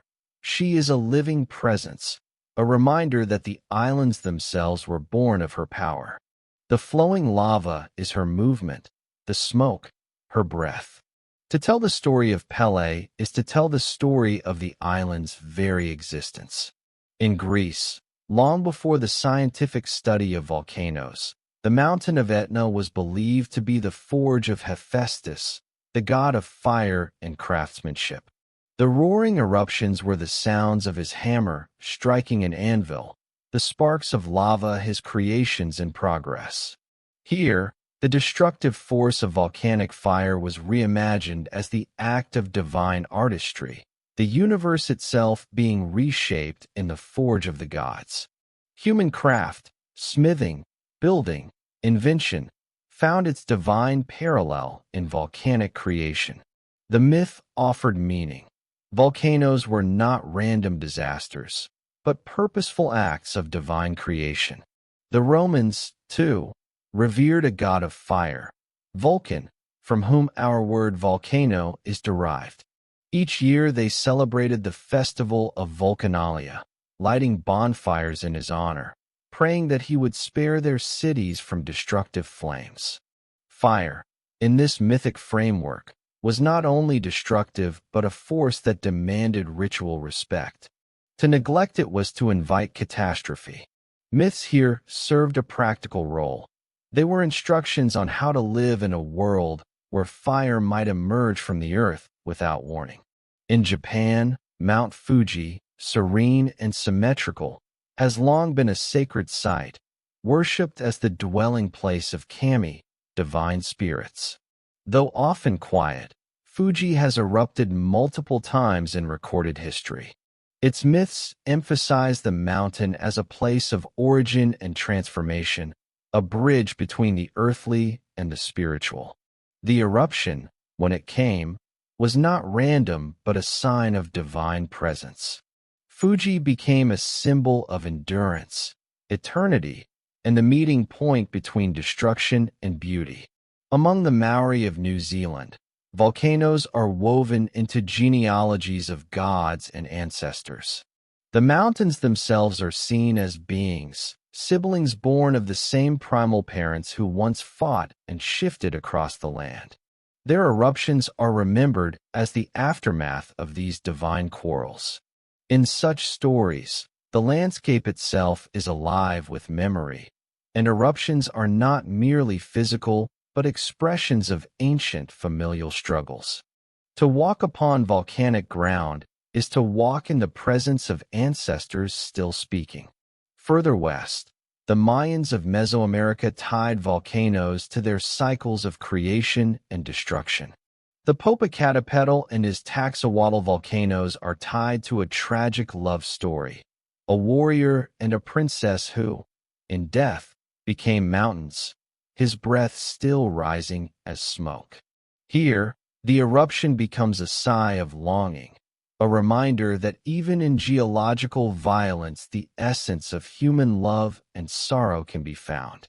Volcanoes, in this myth, embody both memory and emotion, tying human destiny to the pulse of the earth. Even in Norse mythology, far from active volcanoes, there are echoes of fire rising from deep places. The fiery realm of Muspelheim, guarded by the giant Surtur, was imagined as one of the primordial worlds. At the end of time, Surtur would unleash flames to engulf the cosmos, bringing about Ragnarok, the cycle of destruction that gives birth to renewal. Though these lands held no great volcanoes, the human imagination still conceived of fire beneath the world, ready to rise, reminding us that myths do not only explain what is seen, but also what is intuited. These myths share something profound. They transform the raw terror of eruption into meaning. Where science measures, myth personifies. Where geology explains magma and pressure, myth envisions gods, lovers, and ancestors. This transformation was not naive, it was adaptive. To live near a volcano was to live near death, and only by giving death a story, a face, a purpose, could humanity endure. Myths allowed people to feel part of the fire, not merely its victims. Philosophically, these myths reveal humanity's deep need to see creation in destruction. For the farmer, the ash that killed crops one year might yield abundance the next. For the storyteller, the fire that consumed a village could also be the breath of a god renewing the land. This duality, life and death as inseparable, echoes across mythologies. Volcanoes became sacred because they embodied this truth with visceral clarity. Even today, myths continue. Modern science tells us that volcanoes form from tectonic movement and mantle plumes. Yet the language of fire gods persists in poetry, art, and culture. Tourists leave offerings to Pele at Kilauea. Pilgrims climb Mount Fuji as a spiritual journey. In Iceland, eruptions are still spoken of with a reverence that mingles folklore with geology. The scientific and the mythical coexist, each offering something the other cannot. Science explains the mechanism, myth explains the meaning. There is something profoundly sleep-inducing, even calming, in this realization. Myths are not outdated. They are the first lullabies humanity sang to itself in the face of chaos. They were how we made the Earth's violence gentle enough to live with. To hear them is to feel continuity with our ancestors, to imagine the same fire that frightened them still glowing, still breathing beneath us, still giving rise to stories that shape how we see ourselves. Volcanoes in myth are not only mountains. They are forges of gods, cradles of islands, resting places of lovers, quarrels of ancestors, portals to fiery realms. They remind us that creation and destruction are not opposites, but partners in the same eternal dance. Through them we learn that to exist is always to be held between birth and loss, abundance and ruin. And perhaps that is why they inspired the first songs of the planet, not merely because of their sounds, but because they taught us rhythm, cycle, and transformation. When the last tremors fade and the final plume of smoke dissolves into the sky, there is a silence that follows a volcanic eruption unlike any other. It is not the quiet of ordinary evenings, nor the gentle hush of dawn. It is the silence of an emptied stage, a pause so profound that even the smallest sound, the cry of a bird, the stirring of a breeze, feels magnified. The earth, having unleashed its fury, seems to breathe out and then fall into stillness. This stillness has always carried meaning, a kind of solemnity, as though the planet itself were reflecting on what it had done. To live through an eruption is to know that silence. Survivors often describe the eerie calm that follows, the landscape stripped of motion, the air thick with suspended dust, and a heaviness that presses on the senses. Plants and animals disappear into hiding. Rivers run sluggish with ash. The world feels abandoned, as though life itself has retreated. It is in this emptiness that humans have always found space for contemplation. The silence after fire becomes a meditation, a reminder that creation often requires a pause, a space in which new beginnings can take shape. Nature too seems to rest. Volcanic landscapes, after eruption, are often barren, devoid of green. The soil, while newly enriched with minerals, must first cool, must weather, must yield to patient time before it can cradle seeds again. For years, sometimes decades, the silence of ash plains persists. And then, slowly, a fern pushes through. A moss spreads across black stone. Silence, in this way, is not only absence, it is a gestation, awaiting. The earth, in its pause, is already preparing to sing again. In ancient cultures, this silence was often understood as the breath of gods. After the chaos of eruption, the quiet was treated with reverence. People moved softly across the altered land, leaving offerings, whispering prayers. They sensed that the silence was not empty, but charged, filled with presence. It was the moment after the drumbeat when one feels its echo reverberating inside the chest. The fire had spoken. Now it was humanity's turn to listen. Even in our modern age, where seismographs and satellites track eruptions, the silence remains palpable. Scientists who study volcanic landscapes often speak of the deep stillness that lingers afterward. On the slopes of Mount St. Helens, decades after its devastating eruption in 1980, there is still a haunting quiet in certain valleys. It is not simply the absence of sound, but the transformation of sound. Fewer birds, fewer streams, the air carrying an unnatural hush. And yet that silence is fertile, for out of it new species arrive, new forests grow, new balances of life emerge. Psychologically, the silence after fire mirrors the silence within us after crisis. When a storm of emotion or loss passes, there is often a strange emptiness that follows. It can feel disorienting, even heavy, as though we do not know what to do with so much quiet. But just as the earth waits before regrowth, humans too need these silences to heal, to process, to prepare for renewal.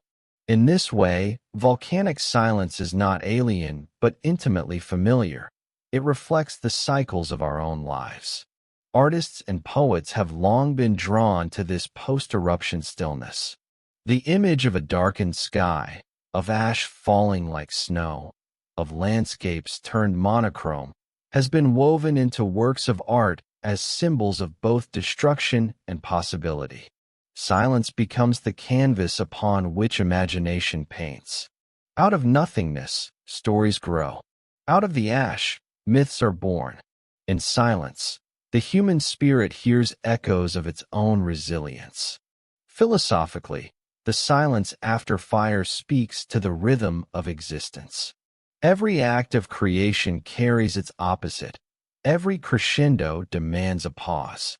Without silence, music becomes noise. Without rest, life becomes unsustainable. The earth, in its vast wisdom, embodies this principle. Its most violent expressions are always followed by a season of quiet. In that quiet, the seeds of future abundance are sown. There is also a spiritual lesson in this silence. To sit with it is to recognize the impermanence of all things. The most ferocious eruption eventually subsides. The loudest roar eventually fades. The ground that once shook returns to stillness. In this, we are reminded that no matter how overwhelming life's moments of chaos may seem, they too will pass. Silence is inevitable, waiting patiently to reclaim its place. Consider the silence of Pompeii after Vesuvius erupted.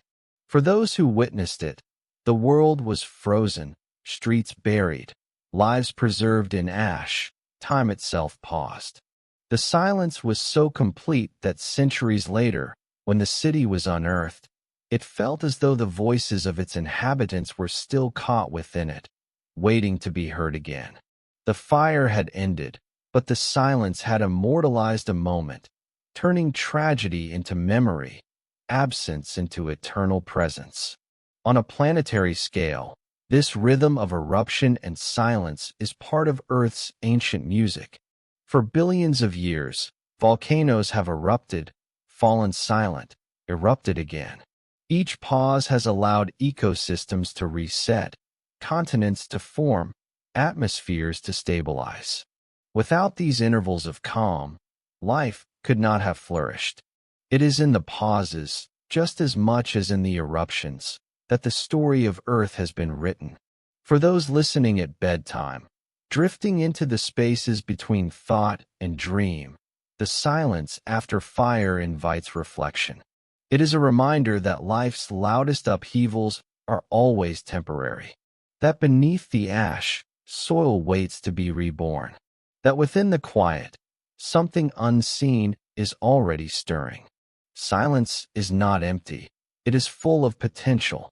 It is the womb of creation, the resting note that makes the song whole. Thus, the silence after fire is not only geological, but universal.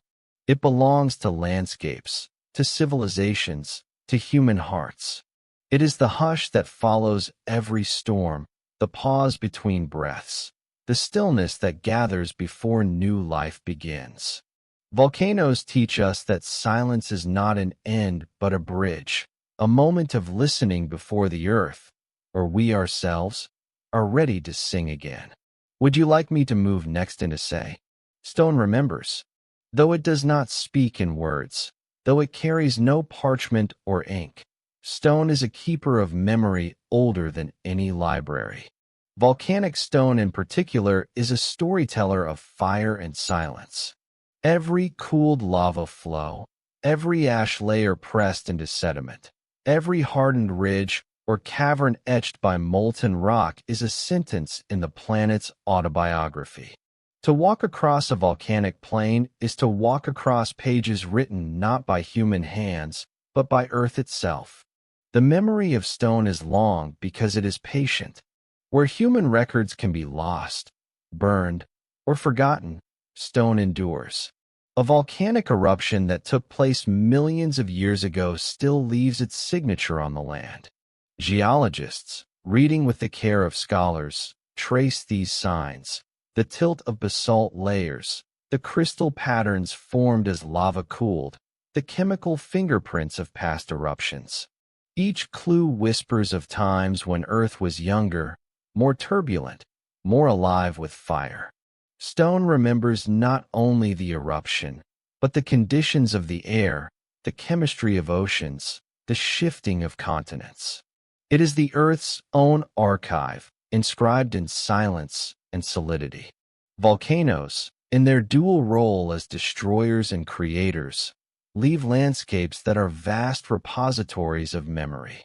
Consider the basalt plateaus of India's Deccan Traps, formed by colossal eruptions some 66 million years ago. Layer upon layer of hardened lava rises like the stacked pages of an ancient book. Within those layers lies a story of extinction, for it was these eruptions, releasing rivers of molten rock and clouds of poisonous gas, that helped drive the dinosaurs toward their end. And yet, in the same stone, we also find the beginnings of new ecosystems, the ashes that later nourished forests, the soil that sustained new waves of life. Memory in stone is not only tragedy, it is renewal. In Iceland, lava fields sprawl across the land like frozen seas. Some are smooth and rippled, recalling the fluid movement of molten rock. Others are jagged, sharp as broken glass, recalling the violence of their birth. To the untrained eye they may seem desolate, but each formation is a fossilized memory of flow. Scientists can trace the speed, the direction, even the temperature of lava long vanished simply by reading the texture of stone. In this way, memory becomes geometry, each angle and curve preserving the rhythm of fire that cooled into permanence. But volcanic stone does not only remember geologic events, it also remembers humanity. For millennia, people have carved into volcanic rock, leaving petroglyphs and inscriptions. Obsidian, born of volcanic fire, became one of the first tools of humankind, its sharp edges shaping early survival. Ancient temples, roads, and cities were built with volcanic stone, embedding human stories into the fabric of the Earth's own. In Mexico, the city of Teotihuacan was constructed from volcanic rock, its pyramids a blending of human memory and planetary memory, rising together in permanence. The long memory of stone thus carries not only the eruptions of the earth, but the dreams of civilizations. Stone also holds memory through its absence. Where a volcano once rose and later eroded away, valleys remain, craters widen, lakes fill the void. These scars are memories in reverse, reminders of what no longer stands. Mount Mazama, once towering in Oregon, collapsed after a massive eruption, leaving behind the deep blue waters of Crater Lake. The mountain is gone, but its memory is preserved in the very absence that defines the landscape. Silence becomes shape, loss becomes archive. Spiritually, the memory of stone resonates with us because we too long to endure. Human lives are brief compared to the ages of basalt, yet in stone we glimpse a kind of permanence that comforts us. We write on stone because it resists time. We raise monuments of stone because we hope our names and deeds will be carried forward beyond forgetting. But even these are fragile beside the planet's own inscriptions. The Earth itself, in its volcanic record, tells a story longer than empires, longer than species, longer than the ocean's tides. Philosophically, the long memory of stone challenges our sense of time. We live in moments, in days and years, but stone speaks in millions of years. What we call ancient, our earliest myths, our oldest ruins, are but recent scratches compared to the strata of lava beneath our feet. To sit with volcanic stone is to feel the weight of time pressing downward, reminding us that our own stories are brief verses in an endless song. The planet remembers in ways we cannot fully grasp, and yet, by touching stone, we touch that memory. There is also a paradox in this endurance. For though stone holds memory, it too is impermanent. Mountains crumble, lava erodes. Even the hardest basalt breaks down into soil. Memory, then, is not eternal, but cyclical. What stone forgets it gives back in another form. Nutrient-rich ground for forests, sand for rivers, clay for human hands to shape. The long memory of stone is not about permanence, but about transformation. It remembers, and then it releases, and in that release it allows new life to inscribe itself upon the world. For those drifting into sleep, listening to the story of volcanic stone can feel like being cradled by time itself. The solidity of stone, its endurance across ages, reassures us that beneath the fleeting anxieties of daily life, there is a foundation deeper and older than we can fathom. The earth has carried memories far beyond us, and it will carry memories far beyond our end. To rest in that awareness is to find calm in the immensity of time. Stone does not rush. It waits. It remembers in silence, in stillness, in wait. The long memory of stone is the memory of the earth itself, singing across epochs in a voice too slow for our ears, but present nonetheless. Volcanoes, once violent and thunderous, become quiet storytellers, their memories pressed into ridges, craters, and plateaus. To listen to stone is to listen to the planet's oldest song, a song of fire cooled, of silence kept, of time made tangible. And so we arrive at the truth. The long memory of stone is the memory of life itself. For without volcanoes, without the stone they birthed, there would be no continents, no soil, no creatures, no humans to wonder at all. In volcanic rock, the first songs of the planet are still resonant, etched into the Earth's heart, waiting for us to hear them, not with ears, but with reverence. When fire meets the ocean, the encounter is not gentle. It is a meeting of opposites, a collision of two primordial forces that have shaped the destiny of our planet since its infancy. Fire is expansion, eruption, the restless heart of the earth breaking open. Water is vastness, depth, patience, an endless cradle. When they meet, the boundaries of the world change. New islands rise where there was only water, new coasts are drawn, and new life begins to find a foothold. It is in this marriage of flame and sea that some of the planet's most dramatic transformations occur. Imagine lava flowing into the ocean. Rivers of molten rock, hotter than any furnace, cascade down volcanic slopes until they touch the salt water. Instantly, steam billows upward, white plumes climbing toward the sky like ephemeral mountains. The sound is both violent and sacred, a hiss, a roar, a crackle of creation and destruction. Beneath the surface, explosions occur as seawater flashes into steam, shattering the lava into fragments of black glass. These fragments rain down into the shallows, forming new land grain by grain. What seems at first to be a battle is, in truth, a collaboration. Fire hardens into stone, and the ocean accepts it, cradling new coastlines into existence. This process is ancient, ongoing, and deeply poetic. Entire chains of islands, such as Hawaii, are born from such encounters. Far beneath the surface, a volcanic hotspot releases magma from Earth's mantle, and as tectonic plates drift across it, volcano after volcano rises from the ocean floor. Most will never break the surface. They remain hidden mountains, submerged in silence. But some breach the waves, becoming islands, emerald arcs where life eventually flourishes. In time, the very ocean that once fought fire with steam nourishes these volcanic shores with rain, erosion, and fertile soil. Out of violence, gentleness emerges. Out of conflict, gardens grow. The first meeting of fire and ocean is often uninhabitable. Fresh volcanic islands are barren, their surfaces sharp, black, and hot. Yet it is here that we witness the resilience of life.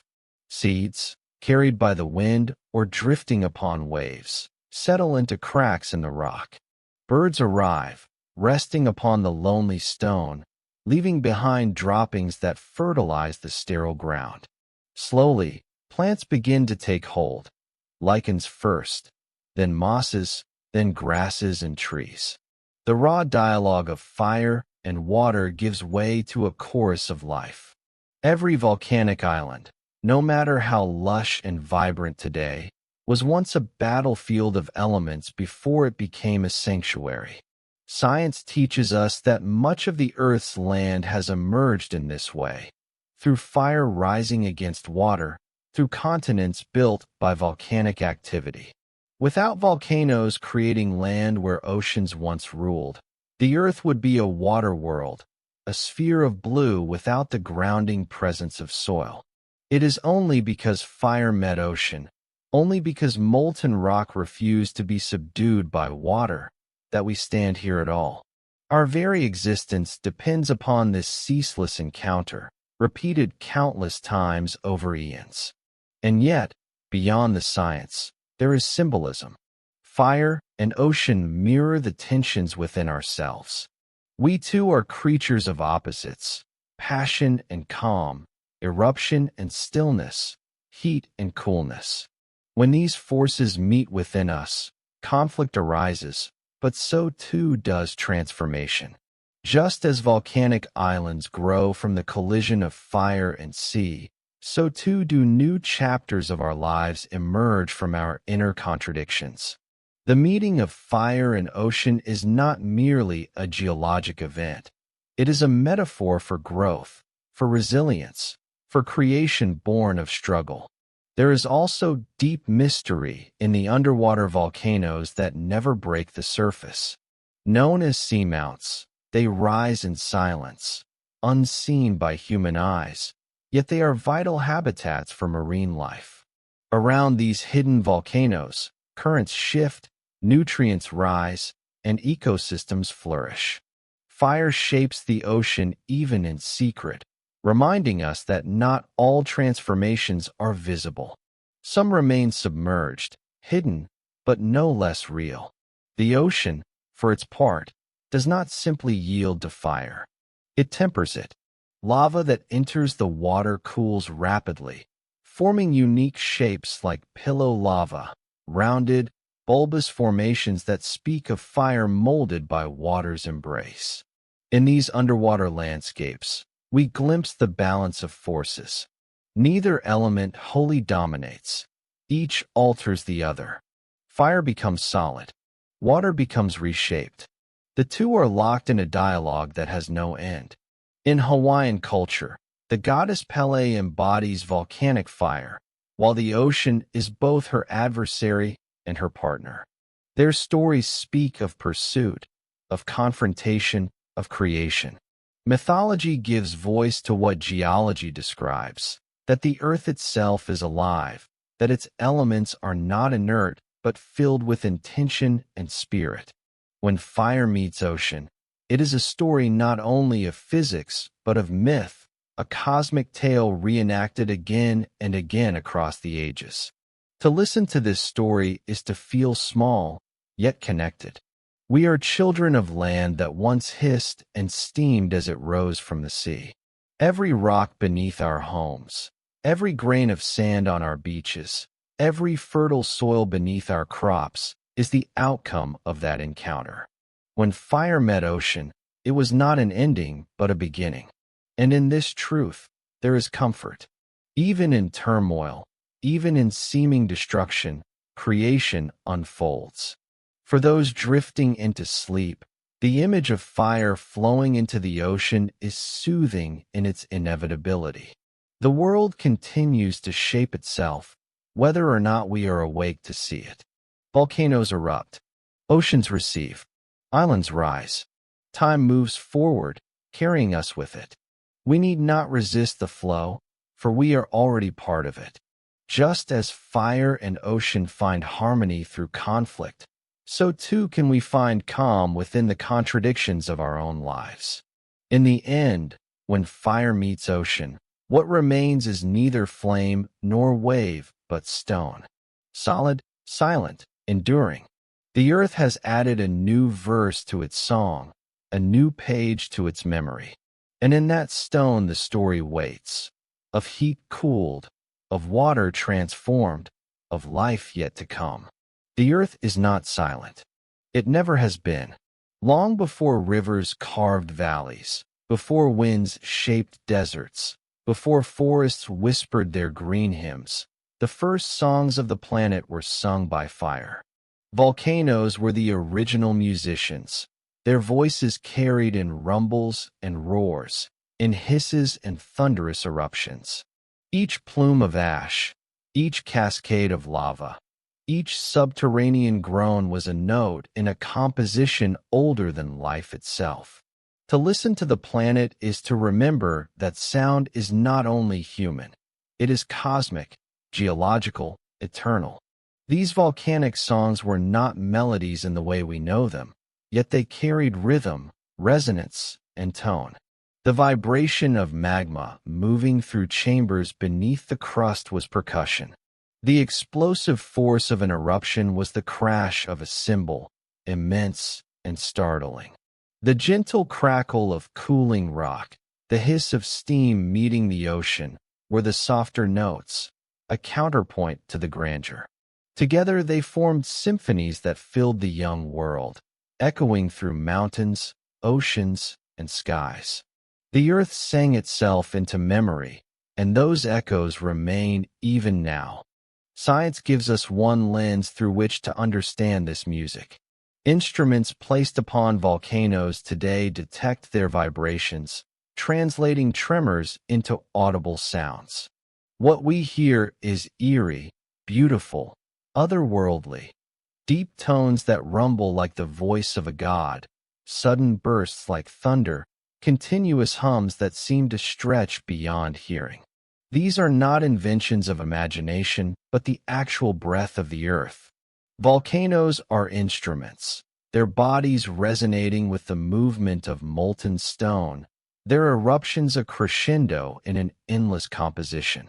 And yet, to hear volcanoes only as science is to miss their poetry. Ancient cultures never doubted that the earth sang. They told stories of deities within the mountains, of spirits that breathed fire, of divine songs that shook the heavens. The Maori spoke of volcanic gods, the Hawaiians of Pele, the Japanese of mountain spirits within Fuji.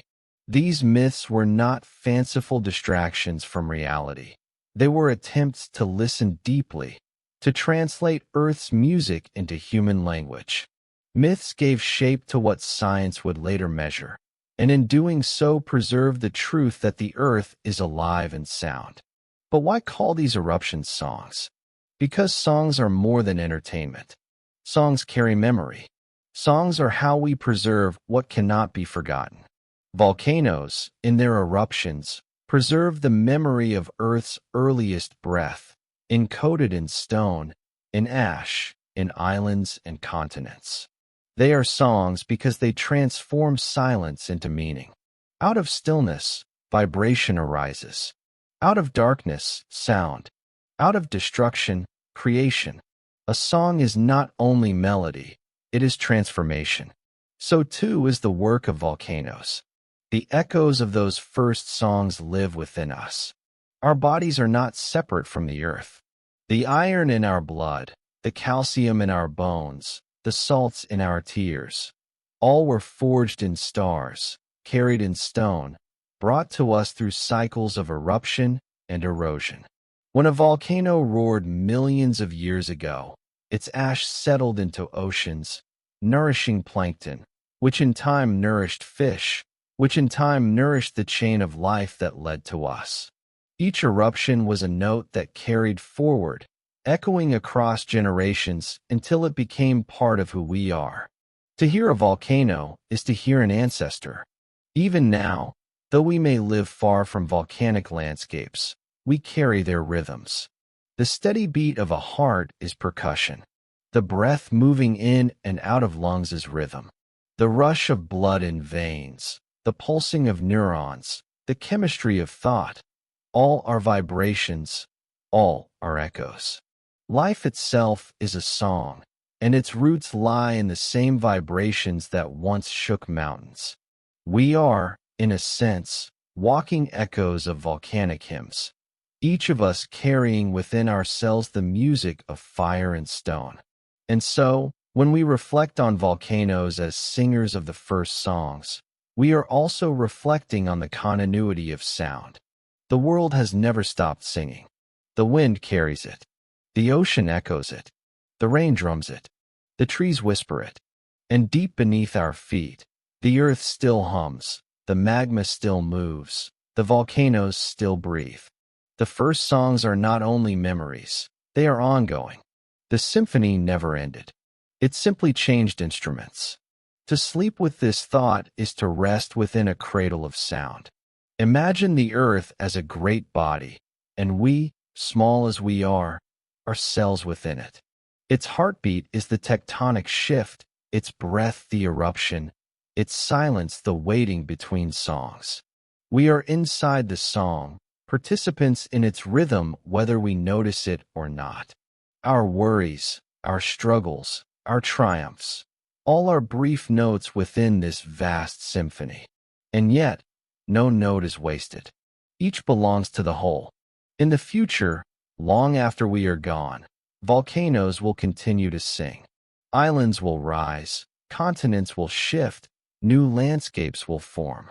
Life may transform again, shaped by the dialogue of fire and water, destruction and renewal. The echo of the first songs will stretch forward, as endless as time itself. Our role is temporary, but the music is eternal. To know this is to find peace. And so, as you drift into sleep, imagine those first songs. Imagine the world before words, before history, before memory. Imagine fire breaking silence, lava flowing like rivers of light, the ocean answering in steam. Imagine the earth humming its own name, calling itself into being. That sound is still with us. It resonates in stone, in air, in water, in you. The volcanoes once sang the first songs of the planet. Listen closely, and you may still hear the echo. The Song of Volcanoes is not finished. Though billions of years have passed since their first cries, their voices continue to shape the world, and will, long after our presence has faded. In this section, the narrative reflects on the future of volcanism, the continents shifting, the oceans reshaping, new islands rising while others sink back into the sea. Volcanoes remind us that the Earth is not static, but endlessly improvising. Modern science offers glimpses of this unfinished symphony. In East Africa, a great rift valley deepens each century, hinting at the eventual birth of a new ocean. In Iceland, fire and ice weave their duet, building land where once there was water.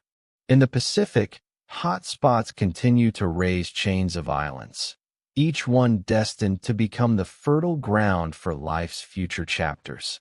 The Earth is still composing. This section also contemplates the role of humanity within that ongoing song. Will we remain listeners, awed by the voices of fire, or will our cities and machines attempt to silence them? History shows that no civilization has ever truly conquered the volcano. Cities may fall, fields may vanish beneath ash, yet over time the land becomes richer and new life takes root. The volcano always has the final verse, yet the human story has entwined itself with volcanic futures. Geothermal energy harnesses the heat of the earth, turning ancient fire into clean power. Scientists map volcanic risks, learning to interpret signals with increasing accuracy, transforming chaos into a kind of dialogue. Perhaps in time, we will learn not only to listen to the Earth's music, but also to play in harmony with it. Philosophically, the section widens the metaphor of song into legacy. Every eruption today is already writing the future, setting the stage for ecosystems, shaping coastlines, even influencing climate for generations to come. Just as the ash of past eruptions fertilized soils and nurtured life, the eruptions of tomorrow will write verses we cannot yet read. The future songs of fire are not solely geological. They are also spiritual and existential. They remind us that creation and destruction are not opposites, but companions in an eternal duet. What we fear in eruptions is not their violence, but the reminder of our own impermanence. Yet within that same fire lies reassurance. The world continues, endlessly renewing itself, endlessly singing. The section closes with a contemplative vision. One day, humanity itself may be gone, yet volcanoes will continue to sing to the empty sky. New mountains will rise, new oceans will boil, and the earth's song will travel on without us. But for this fleeting moment in cosmic history, we are here to hear it, to sit within the orchestra of the living planet, surrounded by the hum of its ancient, fiery chorus. The story of volcanoes is, in the end, a story of lullabies. Though their eruptions roar with fire and thunder, time has softened their voices into whispers. Mountains that once split the sky now cradle forests, valleys, and quiet villages. Craters once filled with boiling stone now hold lakes that mirror the stars. The earth, after its most violent songs, always leaves behind a silence that feels like rest. This section invites the listener to step back, not into the violence of eruption, but into the stillness that follows. Imagine the cooled stones beneath your feet, warmed by the sun after centuries of sleep. Imagine the grasses swaying over the shoulders of ancient calderas, where once fire burst through the earth. Imagine the quiet wind tracing the edges of mountains, carrying with it the memory of a song no longer sung aloud. Science and philosophy meet here in a tender truth. Every planet, Every star, every world sings in its own way. Our earth sings through rivers, through oceans, through the quiet breath of its atmosphere. But it was volcanoes that first gave it voice, the first instruments, the first vibrations, the first songs in the silence of space. Without them, there may have been no continents, no oceans, no life. Without them, there may have been no us. The lullaby of volcanoes is, therefore, not only geological, it is also deeply human. Every breath we take carries echoes of volcanic air. Every grain of soil beneath our crops was once enriched by volcanic ash. Every landscape we call home is, in some way, shaped by fire long extinguished. When we sleep, it is upon the cooled shoulders of giants that once roared into being. Philosophically, the section asks, what does it mean to live within a song that began before us and will continue after us? Perhaps it means that our lives are verses in a larger melody. We come and go, yet the music continues. Our joy, our sorrow, our laughter, our silence, they all find their place within the harmony of the earth's ongoing composition. As the narrative slows, it paints a final, calming vision. Far into the future, long after we are gone, volcanoes will still sing. Their eruptions will still echo across valleys. Their mountains will still rise and fall. Their whispers will still shape the face of the world. And in that timeless cycle, there is comfort. For though nothing lasts, the music never truly ends. The section closes with a soft invitation to listen, even now, in the quiet of night. Beneath all the noise of the world, beneath the heartbeat and the breath, there is still the hum of the earth, a low, steady note that holds us, cradles us, and carries us into sleep. The planet itself is singing us a lullaby, one that began with fire and continues in silence.